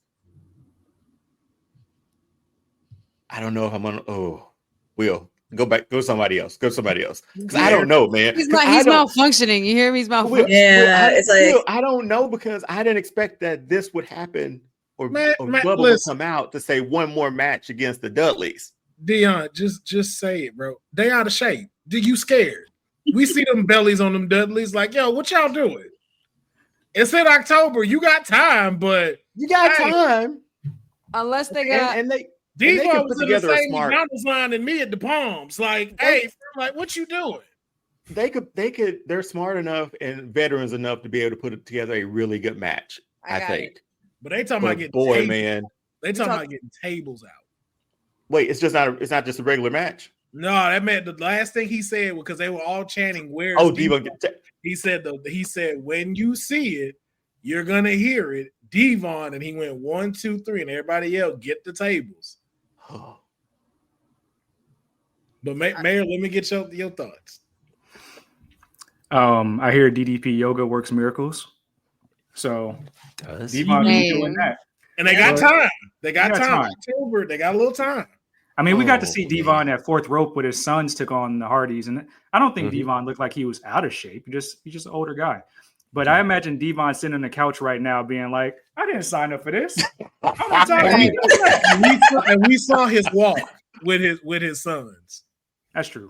He has a very retired walk, is what I'm saying. Yeah, that's what he had on the NXT too. You could tell. That's that old football player walk. I mean, well, Bubba didn't look the greatest when he did that tag team match with Trick either. So I think just being vets, knowing spots, they'll be able to get in and out, still make it look nostalgic a little bit. You'll see some table spots. I really wish that they can do this with Edge and Christian somehow. That's and the just fitting really in. Tie it back. And as much as Bubba and Booker T be chirping at each other on LFG, I would love to see the Harlem Heat just run some back one time. But I think this is going to sell for TNA. Just the nostalgia of it alone will do numbers for TNA. People will pull up and buy the pay-per-view. They'll pull up and buy tickets to the show just off what we're going to see, whatever it's going to be. It might be 30 minutes. It might be 5. But at least we're getting it on programming. Yeah.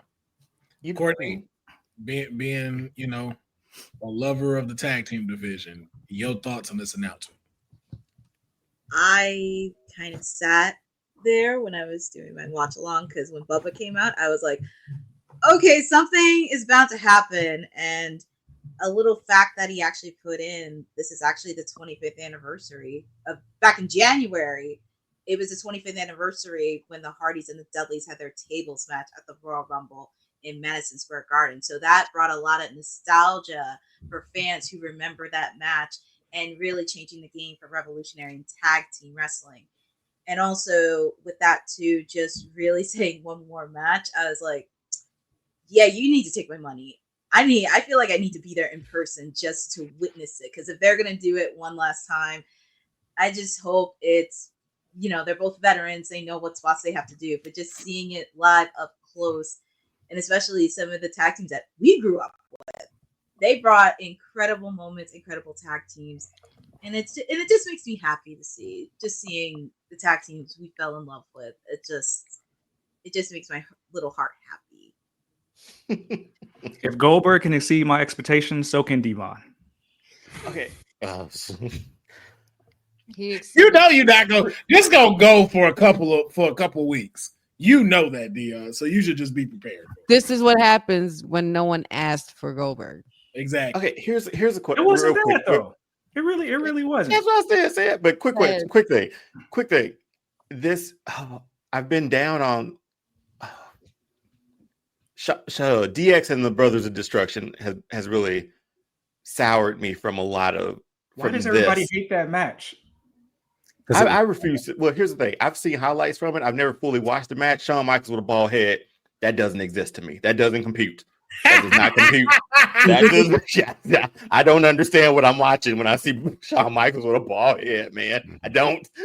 The do-rag fell off during that match, right? I don't know. Yeah, he had a headband on. That's Hickenbottom there. He was still agile. Man.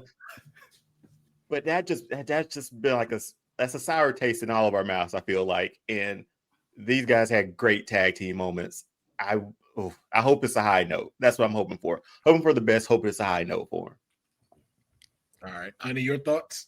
I feel like this should be a total swerve. I feel like this should be something totally out of left field where Bubba Ray saying you're going to fight some Dudleys. And then all of a sudden it's like a new young family faction of Dudley tag teams that's ready to just take over the TNA and just destroy the Hardys. Like, I don't know. I just feel like something big should come out of that. But if they're going this route, I guess, like, I think there will be time for them to be able to get into a good enough shape. I mean, Bubba, no matter what size he is, I feel like that man could go at any point in time. Like, he's always ready for some reason. I just feel like Bubba Ray Dudley's built like that. I'm not sure, but it's just more so like, of course, the safety of Devon and, just worrying about Devon going forward. But DDP yoga does work miracles. Mm-hmm. Professor. They actually teased this match when we were at Fourth Rope during Mania weekend. And so seeing this actually happen, here's the thing. Bubba Ray has been active on the independents this whole time. So he's still out there actively wrestling. They both have a wrestling school. So it's just an issue for Devon to get in shape. The issue, though, is people have an expectation when it comes to the Hardys and the Dudleys. This isn't just we tag in, we tag out. It's a great tag team rivalry, like FTR and the Young Bucks. No, they're expecting some explosive stuff in here. And here's what we know. The Hardys have been wrestling regularly this whole time. Mm-hmm. They just had another ladder match, right? You're not looking at very many TLC matches for the Dudley boys. And here's potentially where the concern lies. The concern lies is, can we do what we did 25 years ago? Right. We don't have to do it every day, but can we do it just that one more time? Just that one more night. And we all know when you start feeling good and and the crowd is hyping you up and they cheering, you still got it. And that adrenaline, and you try to do that one thing. Mm-hmm. So I hope that everybody involved figures out how to be in the best shape possible. Because here's the thing, the Hardys are going to take the chances. Oh, yeah. And I think the Dudleys are going to also. So this is either going to be, an amazing, oh my God, I didn't know they could still do this moment. Or, oh my God, we witnessed a live tragedy. And hopefully it's not the latter. But with that said, because it's that unpredictable, people are going to order it. Yeah. Listen, people ordered Ric Flair in the ring, and the man had a heart attack in front of all of us. Oof. And we were just like, oh, wow. I don't think we're going to get a heart attack when these two teams get together. Devon going to the top rope, y'all? That's what I'm, bro. We on the You know what? I need to know. What's up? Is he gonna It's really gonna be a little closer. Yeah. Hey, It's gonna be a little closer. nothing Devon do on that top rope this year look worse than Cody's splash last week. Okay. Listen, Can we not talk about that? Yes, we are going to talk about that. That was Snoop Dogg splash on AEW. That was trash. Was awful. It was like what? He looked so unsure of himself. Like, He was too tailored, man. That everything was so. The suit was too tight. Yeah, man. Nobody told you to go out in that suit. Nobody told you to go out in that suit. Yeah, the whole track outfit you could have went out there with. You couldn't do that. Gosh. That splash bothered me. I was so angered by it. If the suit was too tight, it should have busted at the seam somewhere. I need footage. Yeah, like you ain't got other ones or something, bro. I can't. Oh man, but yeah, we Protect his pocket watch, all that stuff, man. He was making sure. That's what you like, Deonne, huh? That's what you're going with? That's what gets you up in the morning, does it? The splash, doing terrible. I didn't get to mention this earlier doing because I was terrible muted, splashes but on people and just making people sign contracts and changing timelines. Just ruining everything. I know we all ain't been around each other in a long time, but I didn't get to mention this earlier because I was muted. I didn't know I was muted, but this all ends with the reverse of Cody Roman round 3, right? With Roman as a face, Cody as a heel, rubber match.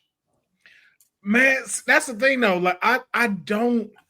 Everybody keeps saying and I don't see it happening. What, Cody's heel or that match? Cody going here, like I'm. Me neither. I'm still not seeing anything that's giving me that. He made a man sign a contract. Yeah, but you got all his merchandise look MAGA. It's the perfect time. Oh God. But I'm saying, John. But again, John ain't. I feel like John hasn't done enough to get him to that breaking point. You know what I'm saying?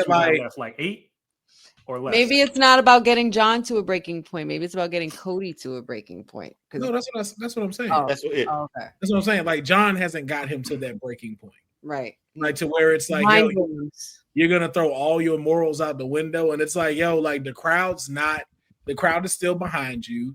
People still like, especially the solo segment, which was hilarious with him getting arrested. It's like you're still the guy. He just committed a crime, though.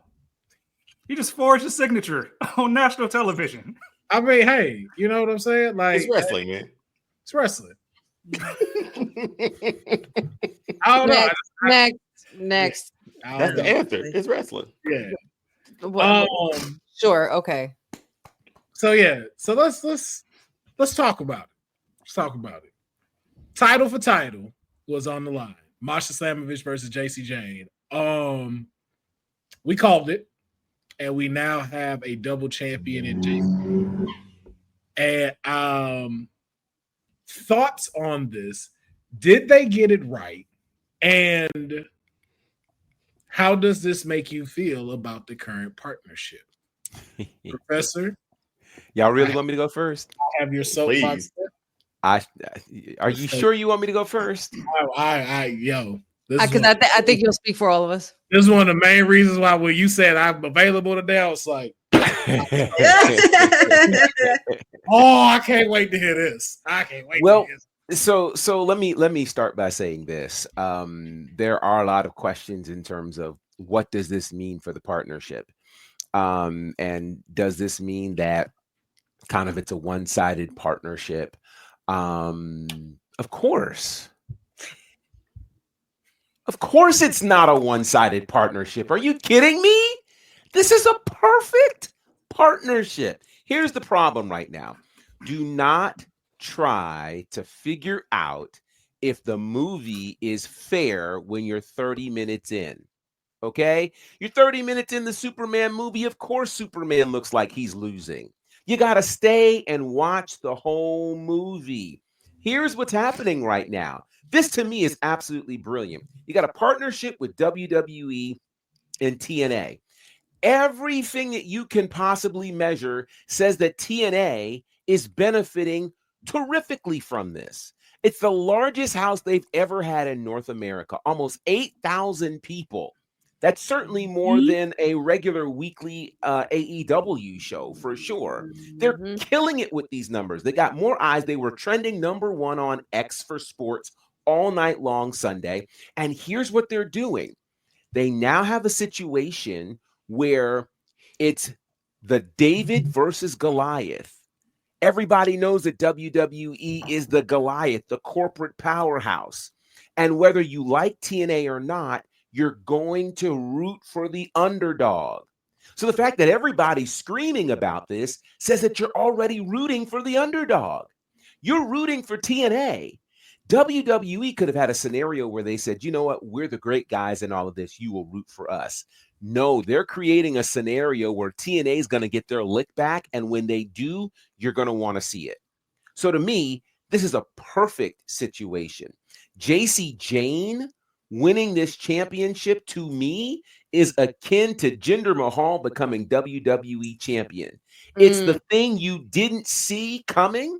There was no real setup for it, yet it turns around and it becomes the star-making move.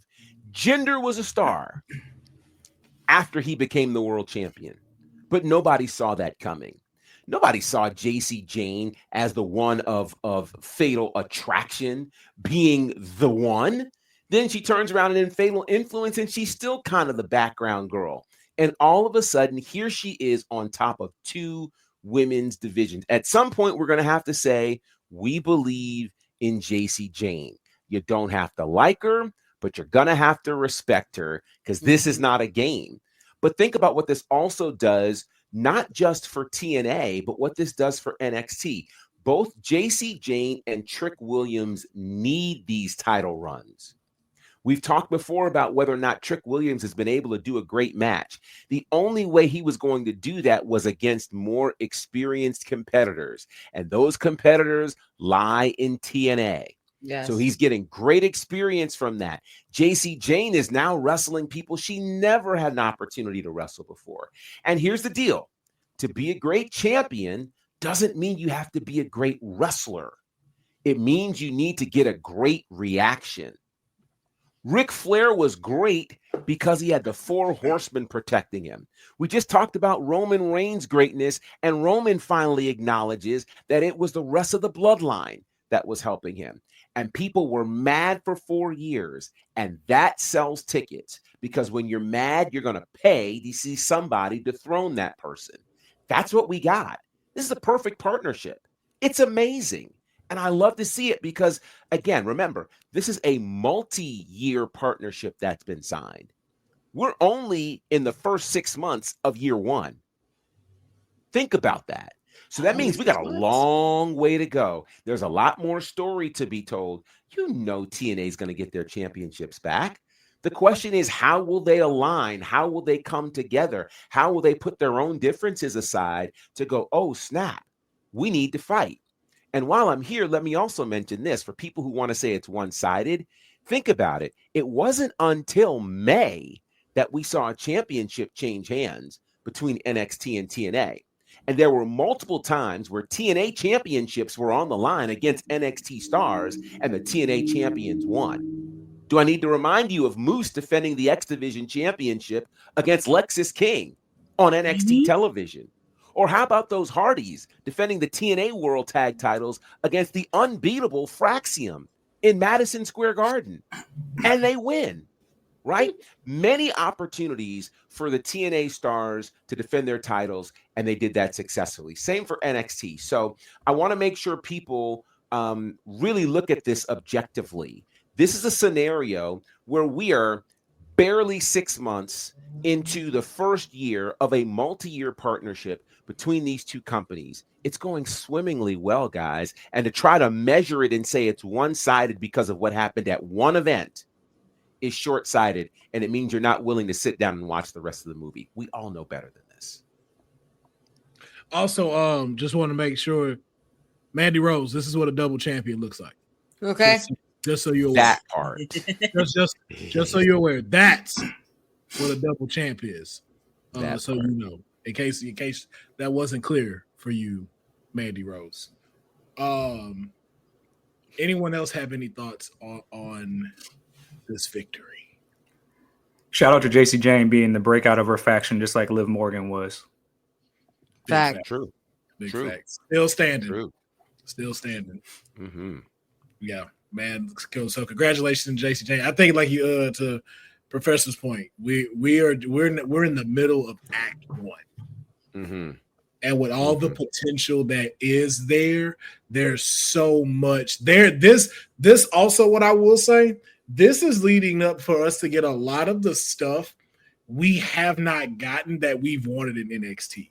Like, this can lead to Hell in a Cell matches. This can lead to Elimination Chamber matches. This could bring back war games between NXT and TNA. Fire. Or where it gets so big where it's like, yo, Survivor Series, we need a traditional Survivor Series match between NXT and TNA. Yep. Because we already saw it, even just moving forward to the main event, the TNA champion was on Monday Night Raw to address that he's going to be talking with The Undertaker at NXT. Man, listen. So again, TNA is being mentioned on Monday Night Raw on Netflix. The world we live in. That belt was shown on Monday Night Lord have mercy, for real. On Netflix. The world we live in. So again, if you really think it's like, oh man, this is unfair. Yo, we're talking about TNA. We're watching TNA now. These people are winning. They're winning. So congratulations to them. So congratulations to having a dope Slammiversary, which I will say too, I don't know if it's just my opinion, but no notes. None. Slammiversary. All they matches cooked. It was great. It was great. It was a great solid event. I'm sorry, I do have one note. AJ, if you don't fall on your fucking back when you're going through a ladder, do not go. Oh my God. Feet first, bro, is wild. Feet first, splitting the uprights. Sir, you don't want children or to walk again. What would you do? Child. God. I was like, yo, that's how you know God real. Cause like how he felt like, bro, that could have went so much worse. Oh my God. Yeah. Come on, we rooting for you, bro. We first class all the way, but I need you to just stay on the ground, man. Just stay on the ground. I don't mind him off the ground because that flip he did off the ladder, I was like, I see you. Solid. Yeah, but stay on the ground, man. But feet first, crazy. I just need TNA and WWE to keep doing like Dory from Finding Nemo and just keep swimming. Just please. Well, ladies and gentlemen, that is it with sorry about that. That is it with our trending news. So now we're going to move into our next segment, one of our favorites. It's time.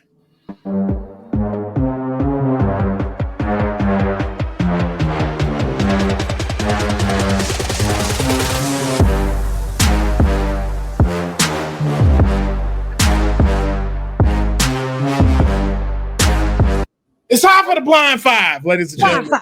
Blind five. All right. For those that don't know, I know, Professor, you are new to this. Mayor, I think you may just now be experienced as well as Courtney. I did one. Okay, no. So you did do one. Yeah, that's what I was trying to remember. So, for those that are new to the show, we are having a segment called the Blind Five. What we do is we will give you a list and you will rank them between 1 and 5. And once you've made your decision, no changing it. We will not tell you the segment though, or the category in which this one is, but just because we are in our house, I think Deonne has cooked up something a little bit differently. So for his sake, I'm going to pass the mic to him and let him run today's Blind Five. Okay, so we usually would do a blind five for each guest, but we got a full house, so it's one blind five that everybody's doing. I'll take the numbers down wherever you rank them. Will, can I say the topic for this one? I think it's warranted. You are in control of the blind five today, sir. Okay, since it's SummerSlam season, it's going to be the greatest SummerSlam matches. Maybe your favorite match is there, maybe it's not. Maybe it's a match you never thought of, but it made this 5 list. and you just have to blindly rank them where you think they should be. Any questions? Okay. No. Okay. No. All right. So first match for this one, and this is for everybody. We're going to be ranking them. I'll go around. Triple H Shawn Michaels 2002. Shawn Michaels coming back for his first match after how many years away? Oh, this Born Again? 5 years. This is Born Again. Yep. This is Born Again Shawn, the non-sanctioned match at SummerSlam. Okay. Honey, let's start with you. Where are you ranking? Wait, No. wait, we don't get to hear the other matches? No. They're blind. It's blindly. That's a blind choice. So I'm going that's in. the I'm, trick. blindly That's rank the them. trick, Professor. That's the trick. and we'll see You where it can't shakes switch. out in the end. And you can't switch. Man. And you don't know what's coming up. It may It's a blind ranking. The blind ranking. Professor, I'll come to you last. I don't get to know the rest of it. Like, how do you rank? Oh, okay. All right. Blind rank. Blind rank. Wait. Oh, trust me, it's meant to make you feel some way. Very That much way so. You could be okay with your list, or you go cuss Deonne out. It's happened. Both have Okay. happened. So, honey, where do you rank? You blindly rank Triple H versus Shawn Michaels.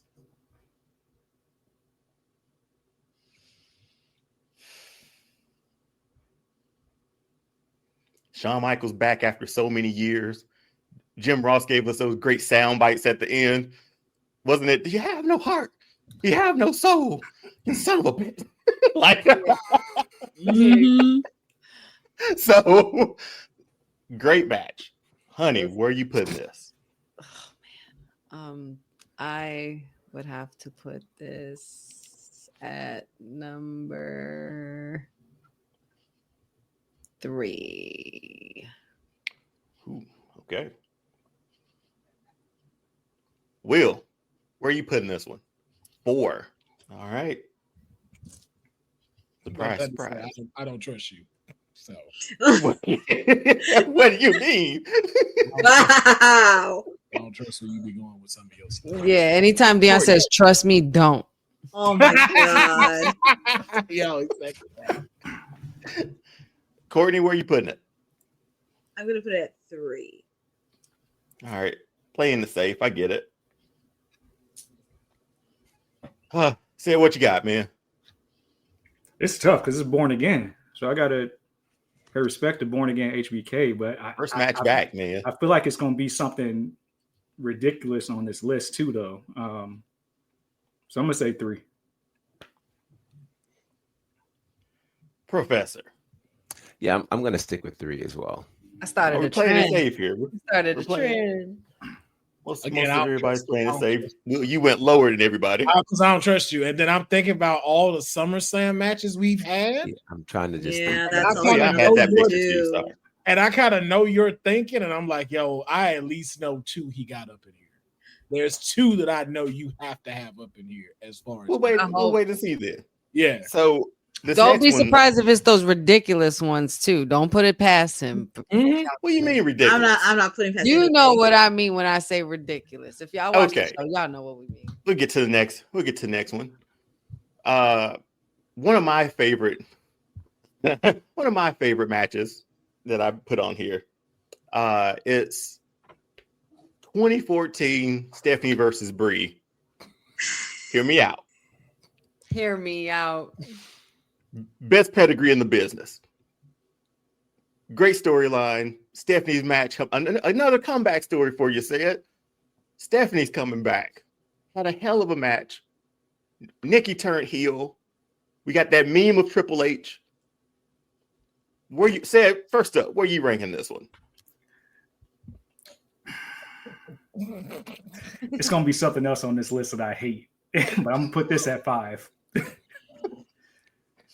I really thought this was a fun match. I enjoyed it for some reason. Honey, where you going? I'm gonna go 5 too. Will. Hit me with that 5, man. I got 5. Have y'all not watched this match over since then? I watched the match, but if we're talking about ranking wise, like it was a good match, but it's like, is it one of the greatest? Like, first of all, like I told you, I missed the Bella movement, so it's like, okay. Oh, you did, didn't you? Yeah. So it's like, okay, Lil Bree mode. I ain't give a damn about that Bella movement. It's offensive to mention this with Born Again. Through that. Yeah. You got Born Again Sean up here at no sanction with Hunter. You think I'm gonna put Bree and them above that? Professor, do the right thing. 10. 10.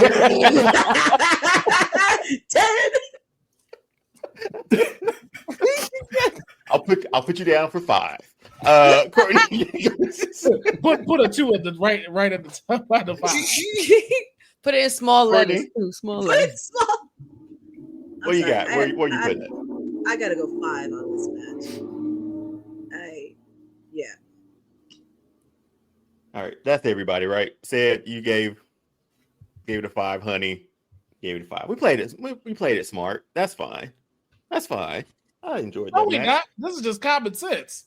Well, let's pick it up then. Let's turn it up a notch. SummerSlam 98. That guy right there, the People's Champ versus Triple H, another Nation versus DX rivalry. This was 98 was hot, man. You had Highway to Hell. That match was, come on, man, one of the best promos ever. But this match, My God. where are we putting this match? Courtney, I'll go you first. Go with me.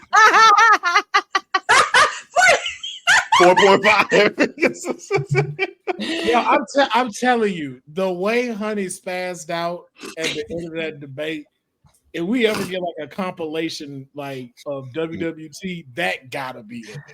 That's definitely one of my top crash outs. Yes. Oh my God. So no half spots, no half rankings. No, not doing It's half. work. I'm gonna put this as number 4. Honey. Yeah, I'm gonna do the same for him. I don't trust you, man. Professor. 4. Wow, man. Why are we playing it safe tonight? Will, come on, do it. Because we don't trust you. Is this the reputation I've established on Yes. this show now? You're Beyonce. Not to be trusted. Yeah. You Yeah. left us. Sir, you left us and sent a whole PDF of your predictions with your big ass logo on them. Thinking that we gonna still throw your picks out. With you now. Okay. That was 2 weeks ago. All right, let's who's up? Who's next? I think- Will. Well, not Goldberg, that's for sure. Will, where? God. He said, "Who's next?" I'm just saying. I would not be shocked if he had a Goldberg match for SummerSlam on this. I would not be shocked. I'm gonna put 3. I will say I did thoroughly enjoy this match. Say it. Where you at, man? I'm gonna go against the grain here and say 2. Height of the attitude era here, man. Or we getting seal building. So say it. Hey, that's a good spot, man. Just had a secondary picture up there just for now. All right. Did you ask Professor? Yeah, Professor. Yeah. I said got 4. it at 4. Mhm. Okay. Remember my order. Okay. This where the BS finna come in. Yeah. No, it's not. I smell shenanigans. I don't care. Man. We got SummerSlam 92. Rich Bulldog and Bret Hart. You wish you had those lower numbers now, don't you? Hell no, it's just gonna be 2. There's gonna be 2. It ain't gonna be 1. I bet you not know that. Actually, listen, they had great matches. There's actually They a had match great- that makes me nervous right now if he brings this match up Right. But This match was a- good though. Yeah, him and British Bulldog always had great matches. This so match I'm was not mad. so good. Mine is 2. Will, is you got 2. I got 2. Professor, you're at 2. Mhm. Honey, Yeah, I'm gonna say 2 also. say it. Where you at, man? Man, You this got is slots 1 and 4 left. This was a moment, bro. We crowned Davey Boy Smith. I don't know what we got next. I'm just gonna put this at 1. You got 1 and 4. I'm gonna put this at 1. Yeah, you only got 1. Oh, I'm surprised you didn't put this at 1. This is prime Brett right here. This was a solid match. It was a very good match. Very good. definitely one of the most memorable. I remember watching this match. I remember this match being on VHS tape. This is one of the matches you show somebody that you introduced to wrestling for the first time. Yeah, Right. for sure. Right. This is one of those for sure. Clinic. Yeah, Courtney. That's the first time I was okay with a white man with braids. I was like, you know what? You got it. You got it. You got it, British. The beards and everything. I'm like, you go, sir. You do. Courtney. You got slots 1 and 2 left. I'm only going to put this as 1 because I'm nervous on what's going to be next. I'm very nervous. And also, this was a really good match. And also one of the few times you ever see the Intercontinental title on the main event spot. That's valid. Okay. So just so I got those down. Professor, you went 2. Honey, you went 2. Sid, you went 1. Will, you went 4. And Courtney, you went what again? 1. Perfect. Okay. And last match, it's not that bad, man. It's not like I'm going to throw out, a Goldberg match or, There's some options. Oh, wait a minute. Yeah, let's do that one. Let's do that one. Like you got options on there. I do. Oh, okay. I'm good. So this will be if it's everybody's number 1. I'm cool with that. Wait. What was the original one you was about to pick? This was the original in the rotation. You a lying sack of shit. Which one? No, this is the next one up.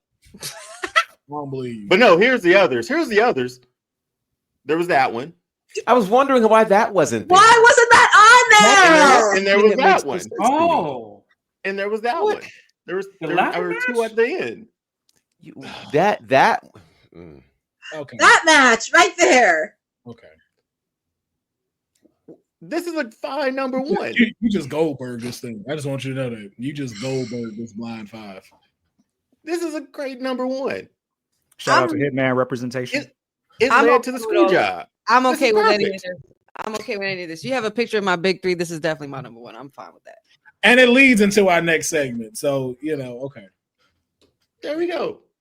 I can't believe y'all mad at my list, man. Okay. This is I'm not mad.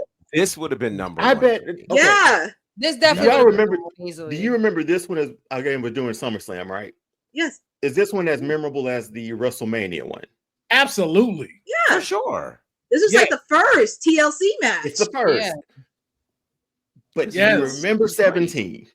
Yes. Yes. These two, bro, there's no notes on either one of these. Both of these. It was like getting a sequel Yeah. that hit. Rush Hour 1, Rush Hour 2. Mm-hmm. Well, ladies and gentlemen, that's been my blind fire for this week. He just like segue. Just segue. I mean, I'm not mad. I'm not mad. I mean, I'm not Damn. mad. I'm not mad with my blind 5. I'm okay. It's a good list. Said you did have this at number 4, though. The Bella match out on there. Like, I guess. Ladies and Should I gentlemen. recap or are we all good? I think we're good. Yeah. Have I taken enough arrows? Okay. Yeah. Let's go ahead and air you off like NBC did Goldberg. It's fade to black. Credit. Just credit after that. This man had gold on here. He go just all right, ladies and gentlemen, we're gonna get into our final segment. You watch WT, but if you don't, we'll still give you a little bit of a catch up. We normally do debates on Women's Wrestling Talk's YouTube channel, and if you're not following that, please make sure that you do go follow and support Women's Wrestling Talk. If you've seen the Shield debate, you have seen Honey's legendary crash out, the origins of the 0.5 assassin and Courtney, and so we've been trying to figure out what was going to be the next great debate between us, and we came up with one, and it is who is the greatest Canadian wrestler. And so in doing this, we decided on this episode, we are going to do a little bit of an elimination process, if you will. And in this elimination process, we are going to get it down to the top 5 greatest wrestlers. So then when we do the debate, we don't have to figure out who should go in which. It'll already be solidified for us to begin our debate. So I am going to pull up our screen here. As a matter of fact, these are just a little bit too small. Give me a second. I want everything to be legible for y'all to read. And so what we'll do is we will go down this list. And in this list, we will figure out who to eliminate. Good Lord. Yes.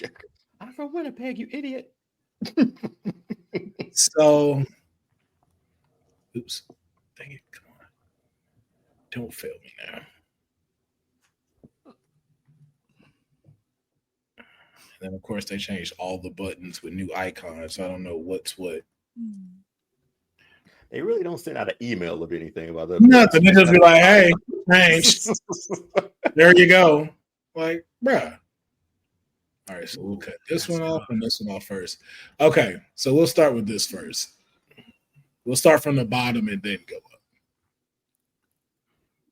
So here, let me ask a question because Jinder Mahal is Canadian. Like 20. They have like 20 some odd wrestlers on here. Is there a way we can look at the whole list and just pick who our big 5 are? Because if we go through this whole list, we're gonna be here a while. Oh yeah. Honestly, too, it's like once you see some of these, you kind of know who to cut out. Like if I'm being honest, Mike Bailey is definitely not top 5, so we know Speedball's out. Mm-hmm. Consensus, yeah.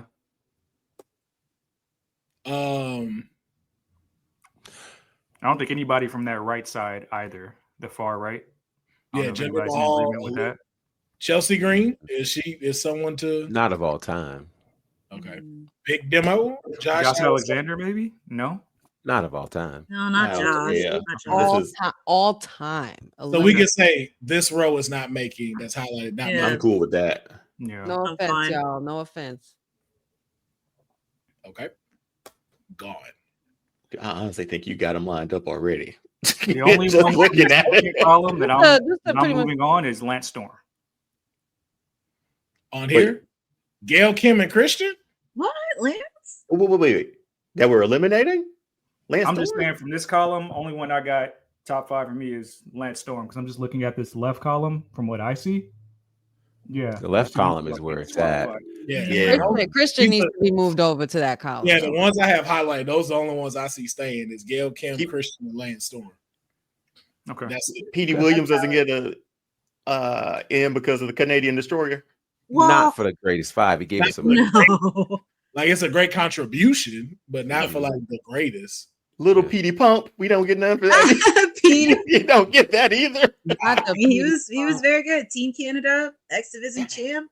I like Petey Williams. So can we say the rest of these are getting eliminated? Yeah. Mm-hmm. Yeah. So that was it's way quicker than you think, Professor. As soon as you start seeing them, you like, nah. It's very. Now this is where it starts to get very interesting. I can't really see the. I need to see the first. I got you. Jacques Rougeau. Listen, man. Okay, Oof. there we go. 1, 2, 3, 4, 5, My 6. God.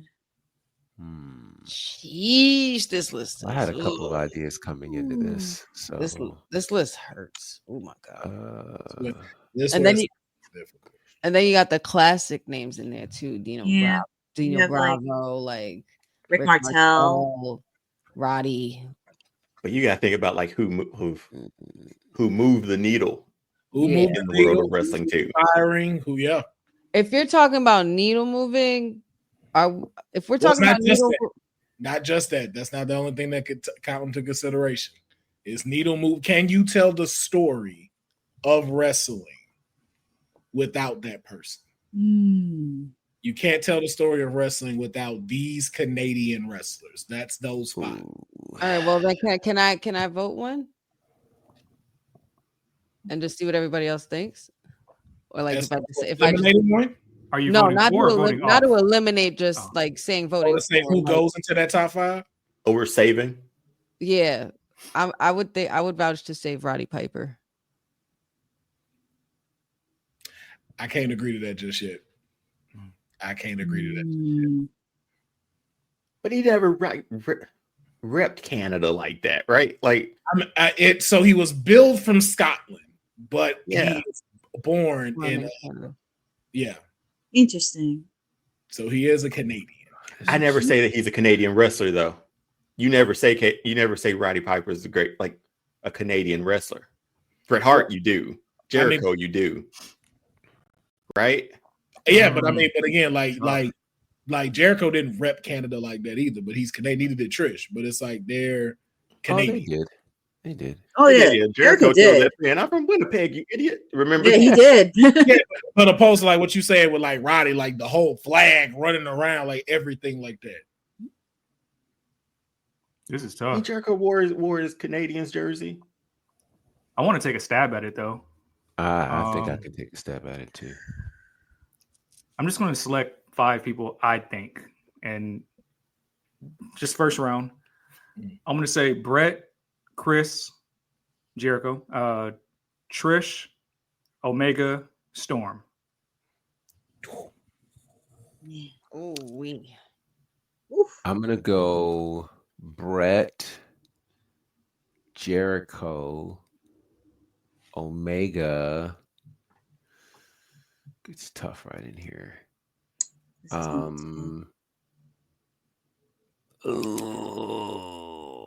say it start getting difficult. And this is, we have to pick 4 or 5. 5. Okay. I can say Trish, Brett is Trish. So Brett, Chris Jericho, Kenny Omega, Trish, and ain't nobody gonna agree with me on this, but I'm gonna build a case. Stu Hart.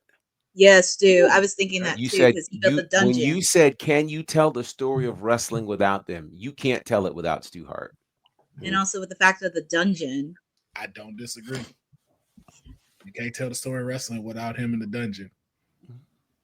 Yeah, the dungeon. And that's on one of those when they talk about like the old school comparisons. You wouldn't get Brett, you wouldn't get Jericho, you wouldn't get none of them. You without Stu Hart and Vern Gagne, you don't have the sport of pro wrestling as we know at all. Period. Yep. So Stu Hart has to be on this list. I think I got my 5 too. Yeah, I think I'm getting my 5 in. Okay. So are we all agreeing that Brett holds one of those slots in the 5? Yeah, for sure. Okay. Are we agreeing that Jericho holds a slot in that 5? For sure. Yes. Okay. Let me change this. And then are we mentioned Trish. Is Trish sitting in this top 5? Do we all agree? No. Ooh. I say yes. That's hard for me to say, as like Trish was one of my favorites in that era, Attitude Era and time and stuff, but so we got 3 slots left. And I'll make a big argument that Edge go in this top 5. I got Edge on my list. I like the argument. I like the Edge don't make top 5. Not mad about that. Here's what's tough for me. It's the Edge versus Trish conversation, and part of why it's tough is thinking to want a representative for women's wrestling on this list. But you know, if it's Edge versus Trish, that's a tough one. Edge was huge, and he's still contributing.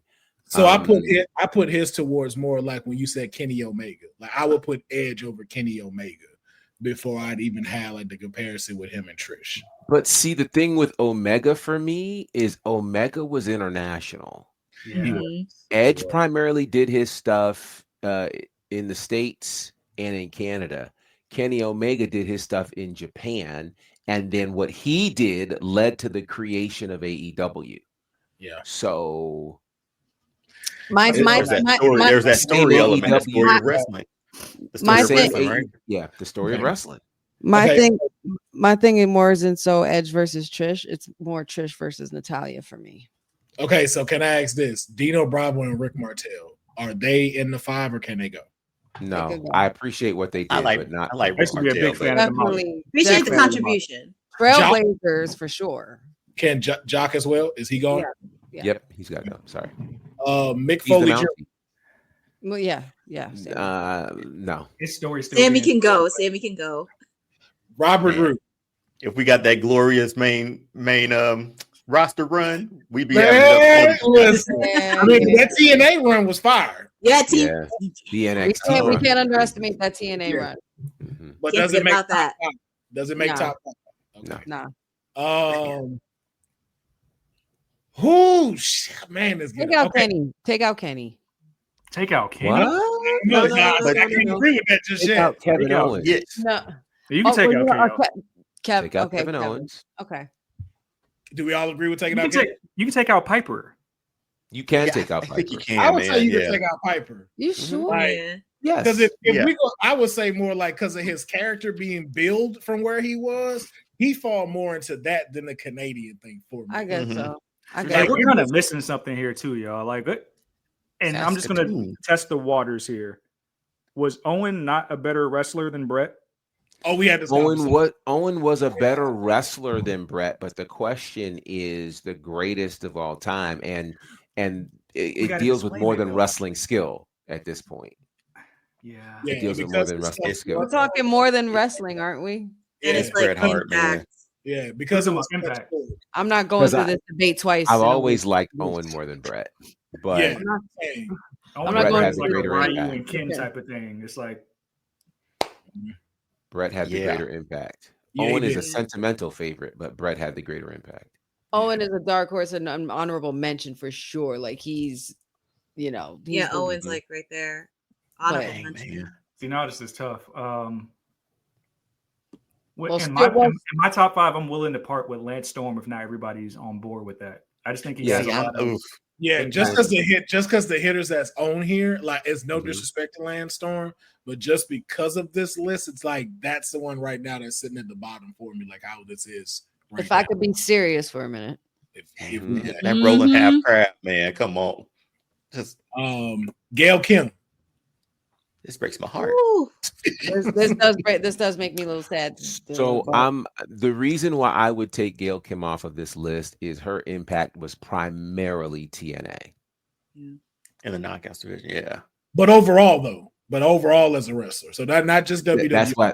But no, that's why I'd have to take her out because her Oh, impact was only in TNA.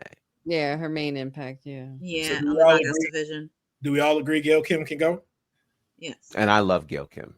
Yeah, same. Gail's great. Gail is very great. Dion, this is our second time. This sure I love is. Oh my God, this sure is because of my blind 5. When did we? Oh, No, goodness, the we one has sure to did. go. did. The one The has one to has go. to go. The one And has to she go. thought she won with One that. has He's to like, go. Gail Kim. She's like, what? Yeah, this is easy.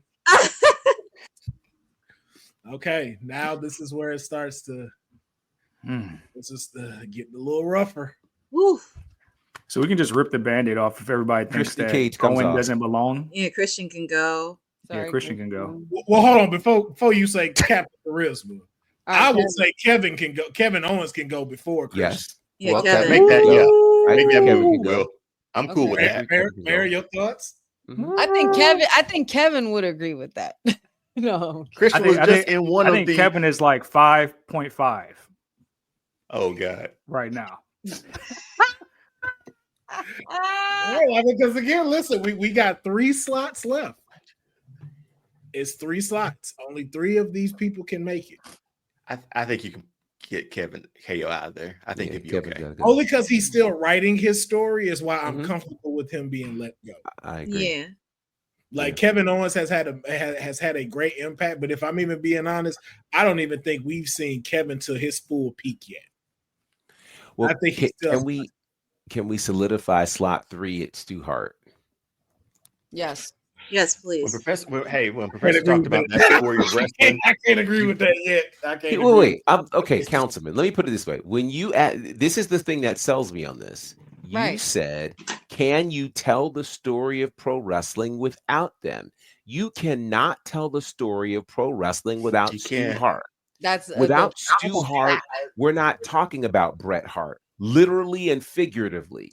We're not talking about a huge portion of pro wrestling, period, without Stu Hart. We don't have Stampede Wrestling. We don't have we just named these people on your list without Stu Hart. None of them are here without Stu Hart. But my other argument to that is that's his school as a wrestler. No. What we're talking Impact, right? Yeah. As a wrestler, that's one portion of being as a wrestler. He was a champion wrestler. He was a greatly feared wrestler, which is what allowed him to open Stampede, allowed him to open the Dungeon. All of it. He's literally a god in Canada. I'm just asking. I'm not disagreeing. That's why I'm like. So that's why for me it's you can't have Canadian wrestling without Stu Hart. Ooh, that's tough. We should watch Stu Hart, man. You have to. This way. Say it, the people in Canada would think this list is a sham if Stu Hart is not on there. Where's TK when you need damn, bro? You know, it lacks credibility. Like that? It lacks credit. It lacks credibility. It's like that would be a shame if this. That's like saying who are the greatest South African leaders and not having Nelson Mandela on there. I'm like, how do I play after that? That's checkmate. Like, I don't have nothing to follow that up with. I'm just saying. Said Canada would be a shame if we. How many names is this total? It's listed the sham. Be a sham. I'm like, I'll be 5 out of these. Should we just move it to a top 10? No, because again, like the rating system we did for the last one, we got to debate. Yeah, this leading to the debate. So we got to be 5. Damn. Because if we got to include Stu and Trish and Natalia are only women, do we just qualify it and do a separate women's list? If I'm being honest, in this list, Natalia can go. In this list, Natalia can go. Took the words right out of my mouth. Yeah, Natalia's dope. Like compared to these legends, honey. Come on now. Mm-hmm.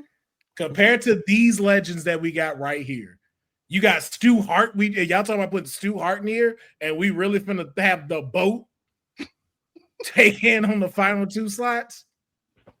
So are we removing Christian and Owen then? All things said. I can go without Christian now. If we're talking like that, I can go without Christian. Captain Charisma's gone, man. Yeah, man. I'm sorry, man. I'm still your peeps, man. But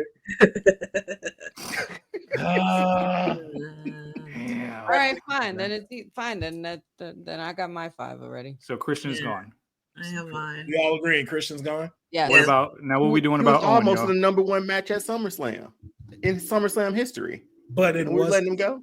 But it wasn't though, because you picked Undertaker versus Bret. Shame. What are we doing with Owen? We're keeping him there. Whew. I think he should stay on this list. I kind of agree with the professor on that. I mean, it's more of a nostalgic thing. But I will say he was a better performer than Bret. We just couldn't see it through. I think the conversation about Owen would be different if the tragedy didn't happen. That is so true. I think that because is very true.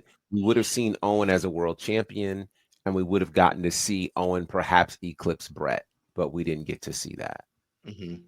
So, I think unfortunately, I mean, Owen's a sentimental favorite for sure, but looking at this list, I mean, you honestly, you put everybody else against him. You put Edge against him, Trish against him, Omega against him, and their accomplishments and impact were more and far-reaching than Owen. I love Owen, but yeah. Okay. All right. So we only need one we more. We got to remove one name. I know which one. I already know which one I'm moving. I said it before. Well, Will still hadn't made Stu Hart red, so I don't know. Because we kind of like to the 5, so that's why I was like, all right, they ain't really no need to change all yet. We just got to remove one name, and that's tough for me because I really feel like Kenny Omega belongs. Kenny can go for me. Kenny can go. But Over Edge? Over Edge got the you? greatest entrance of all time. I think Trish Greatest goes. pop of all time. Ooh. I think Trish goes. I can't co-sign that. Here's let me explain. This is difficult, but let me explain. You have Edge, 12-time world champion. The first Money in the Bank cash-in laid the groundwork for what we have now. Involved in terms of tag teams, one of the greatest tag team wrestlers of all time, one of the greatest intercontinental champions of all time, one of the greatest world champions of all time, then turned around and took his talent after 20 some odd years over to AEW, TNT champion over there, still making a comeback, still making an impact over there. You look at Kenny Omega, AEW is built on him.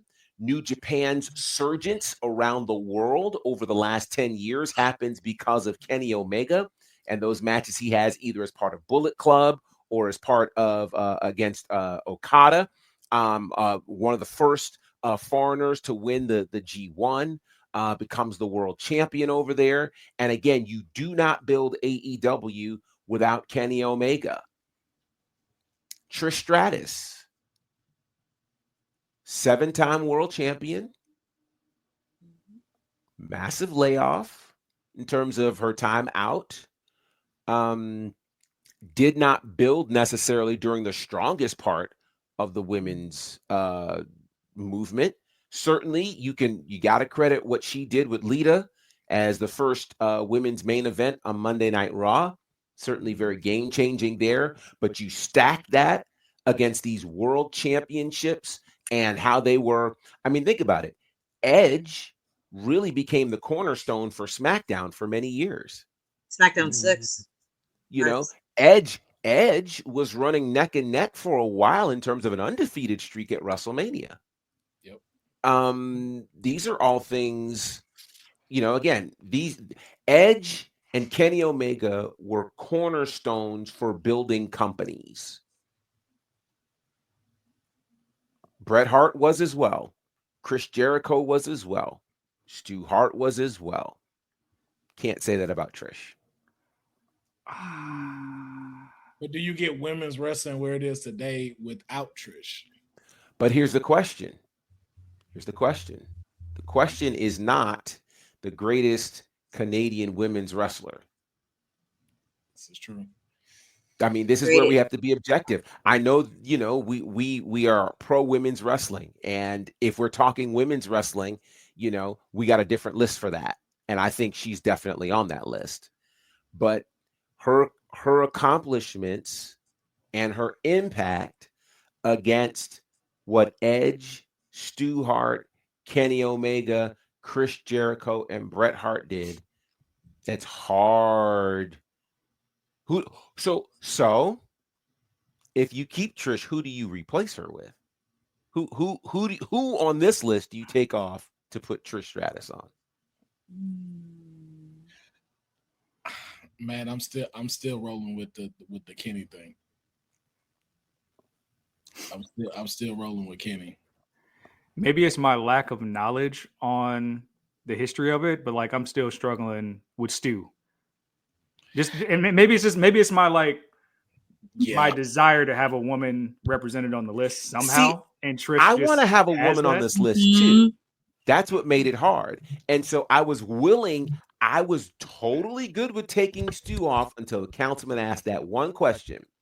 Can you tell the story of pro wrestling without them? Trish still doing it too. Because here's the thing. Trish is significant. Trish, this does not minimize what Trish accomplished, but in terms of the far-reaching nature of this, can you tell the story of pro wrestling without Trish Stratus? Well, we would still have. And here's the thing: in that particular era, the only real rivalry we had on the women's point that really blossomed things was Trish versus Lita. Yeah, she's a launch pad. That was it. But still in that era, we still had Chyna. We still had Jacqueline. We still had Jazz. Ivory. Victoria. We had all of them. And then from there, that moved us to the era of the Bellas and the Divas and things of that nature. And when we come out of that, we move to the Paiges of the world, the Natalias of the world, the Beth Phoenixes of the world. And that leads us to where we are today. So Professor. I know you don't want to do it. Professor, you always know how to make so much these sense. Points, man. He always knows how to make so much sense. Man, it got to a point. It's all factual. Like I'm totally with, but there's just some kind of stubbornness in me, and I don't know if it's the emotion connected to it, because it feels like we're eliminating women's wrestling, and we're not. We're trying to be true to the question that's being asked, and the question that's being asked is, can you tell the story of pro wrestling without whomever is on this list in terms of the greatest Canadian wrestler? So in you saying that though, that's why Kenny can go. I feel like you know what, guys, I'm going to defer. My way of letting the story of wrestling without Kenny Omega. Because I'm going to defer to y'all. AEW starting, that's still credits to what you just said with Trish, Cody Rhodes, the Young Bucks, all of them were also involved with AEW. But listen to this though. Listen to this. Yes, Cody was involved. Yes, the Young Bucks were involved. But let's face it, of all of them at the start of AEW, Kenny Omega was the figurehead. Yeah, you wanted to see Kenny on weekly programming. He was the guy. Cody was the spokesperson. Kenny was the attraction. Mm-hmm. Let me tell you something. 2016, 2017, the wrestling world is talking about New Japan Pro Wrestling and Wrestle Kingdom. They're talking about the 60-minute classic that happens between Kenny Omega and Kazuchika Okada. That brings all kinds of eyes into New Japan. And from there is where the Young Bucks start going crazy. Cody comes over, and that's when they start having the conversation. Let's start doing our own thing. It happens because of what Kenny Omega did. If Omega didn't bring those eyes over there, we wouldn't be having this conversation. We wouldn't be at a space where Will Ospreay is over in AEW. We wouldn't have Okada in AEW. We wouldn't have had Swerve as the first Black World Champion over in AEW. We wouldn't have an AEW. And without an AEW right now, the rest of the world isn't eating well. The rest of the wrestling world's not eating well. And I have this Stu Hart thing is really good, because I just pulled up his Wikipedia just so I could look while he was talking, while Professor was talking. And Will, is that thing again, Impact, and can you tell that story? The list you can't tell it without Stu. Yeah, that's why I'm not arguing. That's why I'm not arguing. The list down. That's why I'm not arguing Stu. Yeah, read some of it. You have to read the story on like how he developed the dungeon. Yeah, I look at who he trained. He trained obviously Brett Owen, Brian Pillman, Chris Benoit, Chris Jericho went up there, Davey Boy Smith, Dynamite Kid's there, Gorilla Monsoon's on this list, Tyson Kidd, Superstar Billy Graham, Lance Storm, Just Incredible, Ken Shamrock. Superstar Billy Graham. If you don't have Superstar Billy Graham, you don't have Terry Bollea. I didn't want to say his name. You don't have the muscle-bound, charismatic wrestler that you have right now, which means WWE doesn't do what it does, which means we're not even having the conversations we're having right now without Stu. That's why I said Hyper's on this list. Arguing Stu. Stu's not leaving. Stu's in, man. Stu's got my vote. On the list. This Stu's got my vote, man. So we know. So Stu is staying. Yes, Stu's staying. Councilman, I'm still with you though on the Kenny thing though. I'm not gonna lie. I'm deferring to the group and to the chat, and I will accept whatever comes. So I was like, I get what you're saying with the AEW stuff. I'm like, yo, Trish is still that one that helped pave that stuff for women right now. Like, no matter what it is. Yes, she paved it for women. Is that, here's the question, is that contribution and the accomplishments is that greater than at this point Edge's accomplishments or Kenny Omega's accomplishments? And we're talking at this point on a global scale. So let's ask this question. What Trish Stratus did, what is the full, can we quantify what the full reach of that? Do we have any sort of empirical evidence that says that reach expands A, outside of WWE, and B, outside of North America? So this may be a reach. This may be a reach. I think Trish Stratus is the blueprint between what a women's wrestler and a diva is in one. I think she was the perfect blueprint of like, yo, this is where you started off with a woman that still has the feminine looks and that can go in the ring. This was someone who wasn't muscle bound like Chyna. This wasn't someone who was muscle bound like Sable, but still was able to give in a top performance, being able to have an impact outside of not just the ring, but inside mainstream media with her Sports Illustrated edition swimsuits, the Playboy stuff. Even during her storyline, has epic storylines with everything. Like I said, some of the stuff is like, okay, championship runs were incredible. Like we said, standing on the main eventing Monday Night Raw with Lita, something again we hadn't seen, but also led to the thing of like, oh, okay, we now can see this being a thing of where it's no longer just bra and panties matches. and that made all of that start declining after we saw those two display that. So you tip the scale of women wrestlers being taken seriously. Yo, I said the same thing. I was like, my IQ just went up here in Empirical. Right. That's the I got. Then he said, no, like, hold on, let me. I was like, damn it, but nobody talking yet. Let me. I honestly just tried to start looking up stats after she said that. And I can find some numbers somewhere. And just a quick side note. I was just gonna say another side note. Trish didn't pose for Playboy. She received multiple offers and turned them down. And she declined them. She declined. No, but then she had a not a spread, but she had it was an interview. She had an interview in Playboy. Yes, that's what it was. She had an interview in Playboy. So still featuring. But still, you're talking about the mainstream crossover appeal, which that's what Trish had. She kind of invited us into wanting to watch more women's wrestling. Mm-hmm. And she was would you say she was the greatest women's wrestler of her generation, right? It's her and Lita at that time. Does that move her up at all?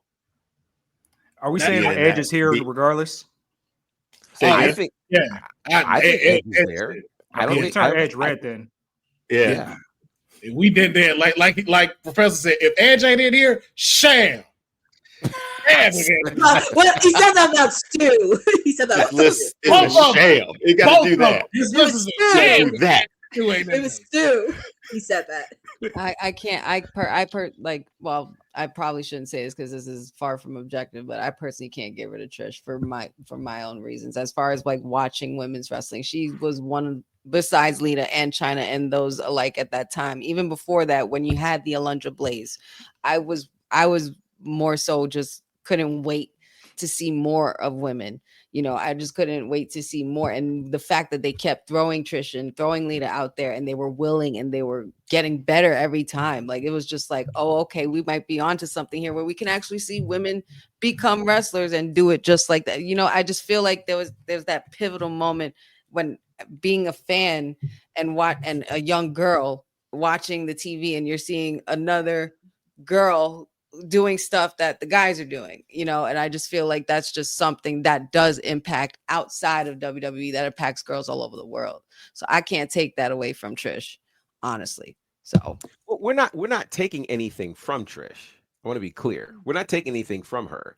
The question ultimately is this level, is what Trish Stratus accomplished in her career have a greater impact than what Kenny Omega has done?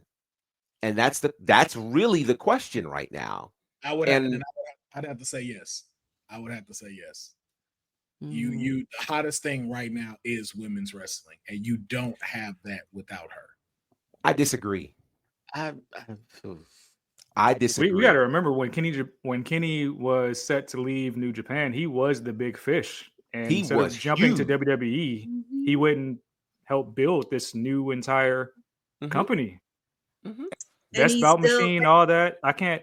And he's still the main disqualify attraction. No, and I can't disqualify it. That's what makes this hard. That's why I'm just like, because like both of them had like it's really right here, but it's like I haven't heard anything yet that's given one of them the edge.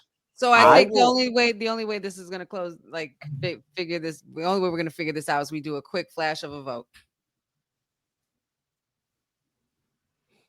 That feels like 0.5 assassination for me. Deonne has a headache. Well, I'm just thinking, I'm taking everything in from it. Where, like, again, telling a story of wrestling. Trisha's had a 25-year, pretty much a 25-year run, right? 8 of those years was a layoff, by the way. Understandable, but for her to still come back and sort of pick up like where she left off, sort of deal. Like, I don't know, man. Like, it's a lot of women credit her for becoming wrestlers too. Very similar, like how we talk about Stu Hart trained everybody. Well, their influences were Trish Stratus, the Sasha Banks, like Charlotte's, all of them were influenced by her. Yeah, like that's like she was the blueprint. I don't know, that's Steph Curry shooting all these threes, and now everybody wants to shoot threes. Councilman, what'd you say? That was for the women's division. So here's where it gets interesting. So it's almost the question of, okay, so what's greater, the inhabitants of the house or who built the house? I knew you were going there. Damn it, Damn it, Professor. When you build a company off somebody's back, it's like. But is it just his back though? That's the thing. So that's my question. When you start telling that story with AEW, like there's other people that are involved in that happening. Sure, but they're not Canadian. We're talking about the Canadians. What Professor's trying to say is Kenny was the draw to AEW. But by far though, of those 5 wrestlers, Kenny Omega was the draw. There was no questioning that. Honey. He was the IWGP World Champion. He won the G1. And let me put it to you this way.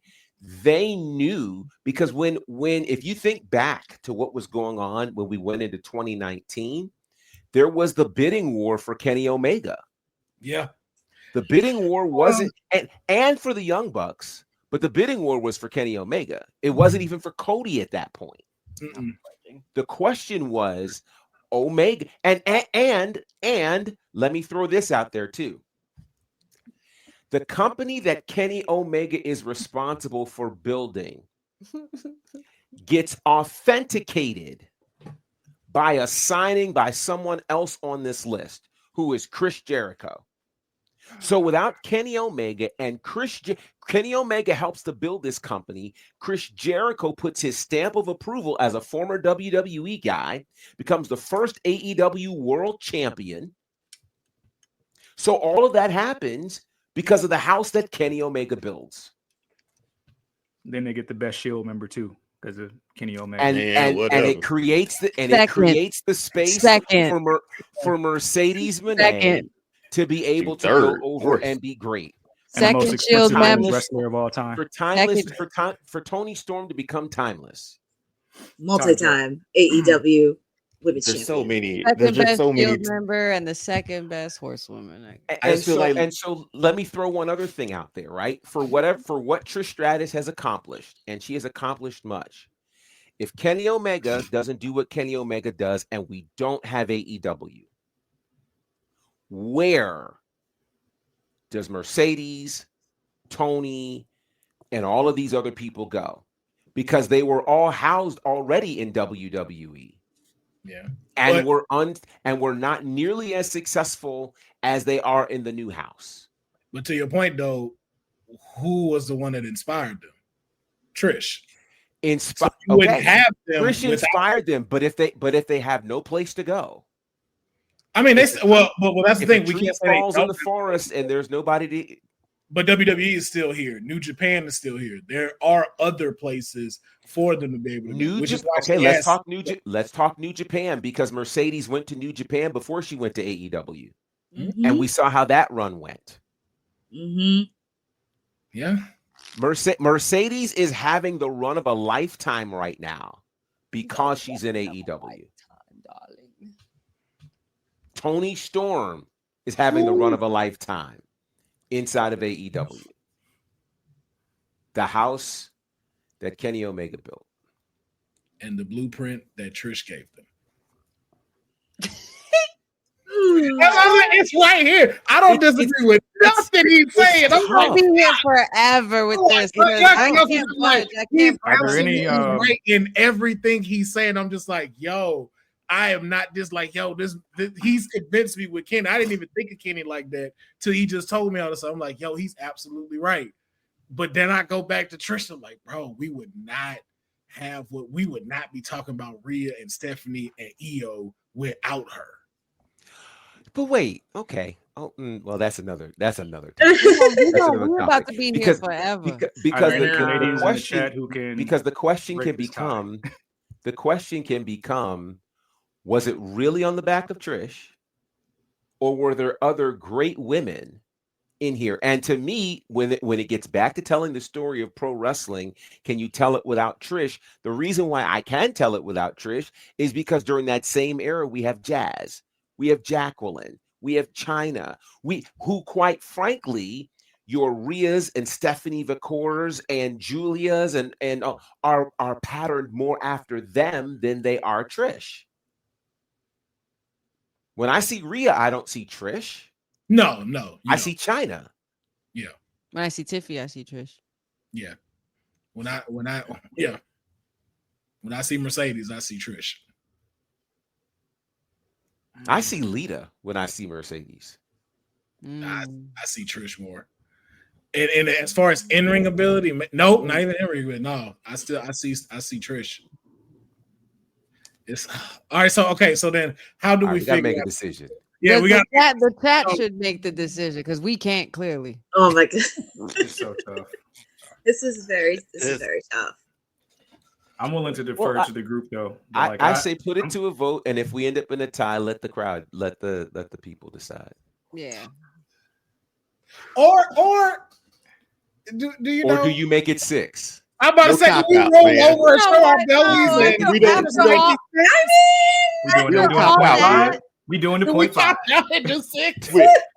After all that, I feel like make it 6. I don't have a problem with it being 6. I don't have a problem debating 6 people. I feel like Carl. Is that the consensus? And then the argument becomes, is Trish going to be above number 6 then? And I think that's kind of fun in discussions. Yeah.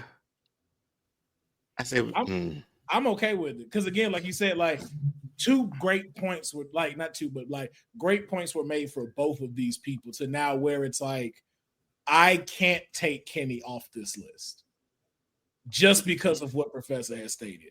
But even with what we talking about with Trish, I can't take Trish off this list. I don't want to take Kenny off either. But if I had to choose, I know who I'm choosing. But that's just being biased. But then too, that's when we start. That don't count.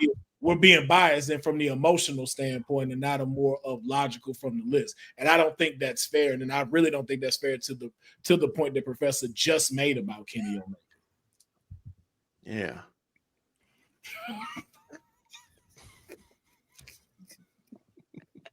I can't. Hey, you about to go in timeout again? For real, man. It's a wild thing because now, like, I'm only focusing on like overall impact by these names up here. Like, is Kenny's impact more than Edge at the moment because of all of that? No. Oh, you can debate that because of the international thing. I think you can open. I think you can open that door for a debate for that. Hell no. Okay. Kenny ain't never been forced to retire. If you're really come back and have a run. No. What you mean? The injury he just went through. He had to retire? It was very on the fence. Did he have to retire? What? I'm going to butcher this. The diverticulitis. That Edge retired, and they told him he could never wrestle again.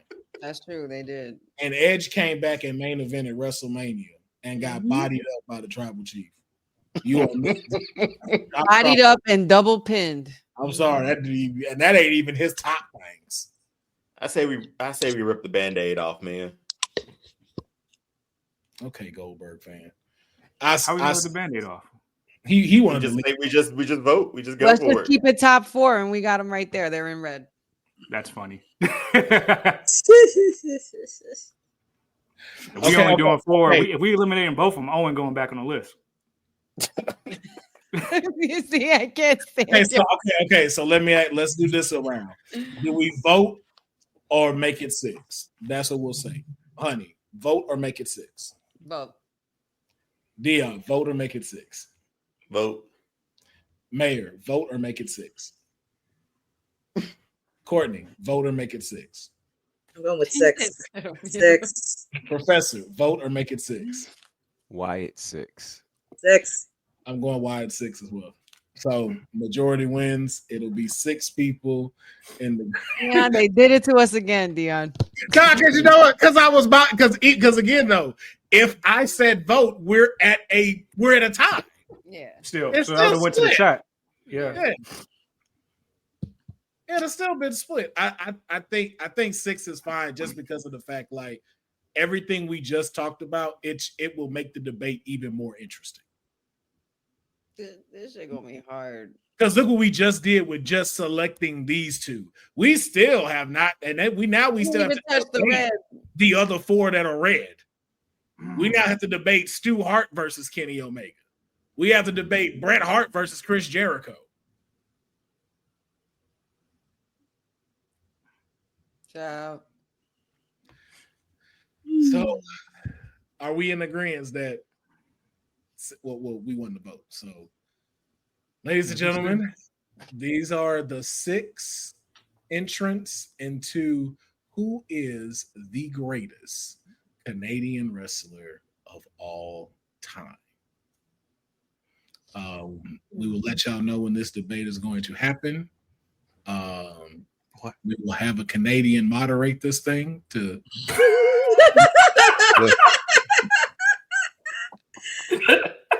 At a later date. But yeah, these are the list. It is Bret Hart, Chris Jericho, Edge, Trish Stratus, Stu Hart, and Kenny Omega.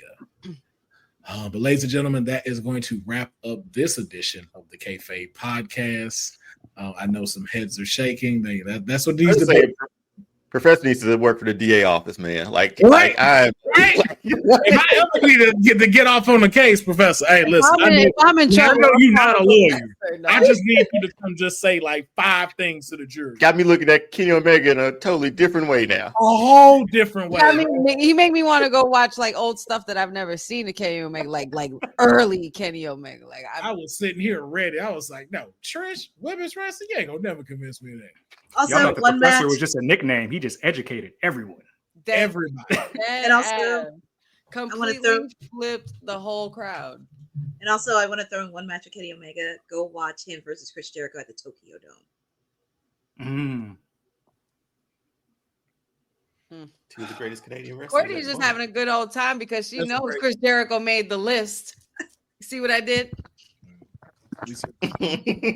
Oh, he was going to be on that list. Yeah, there's no way. That was hands down. I would be fighting. I would be fighting. I think it'll be more telling if Chris is not 1, if not 2. We know who ain't gonna be 1 on this list. Oh boy. It's not your list.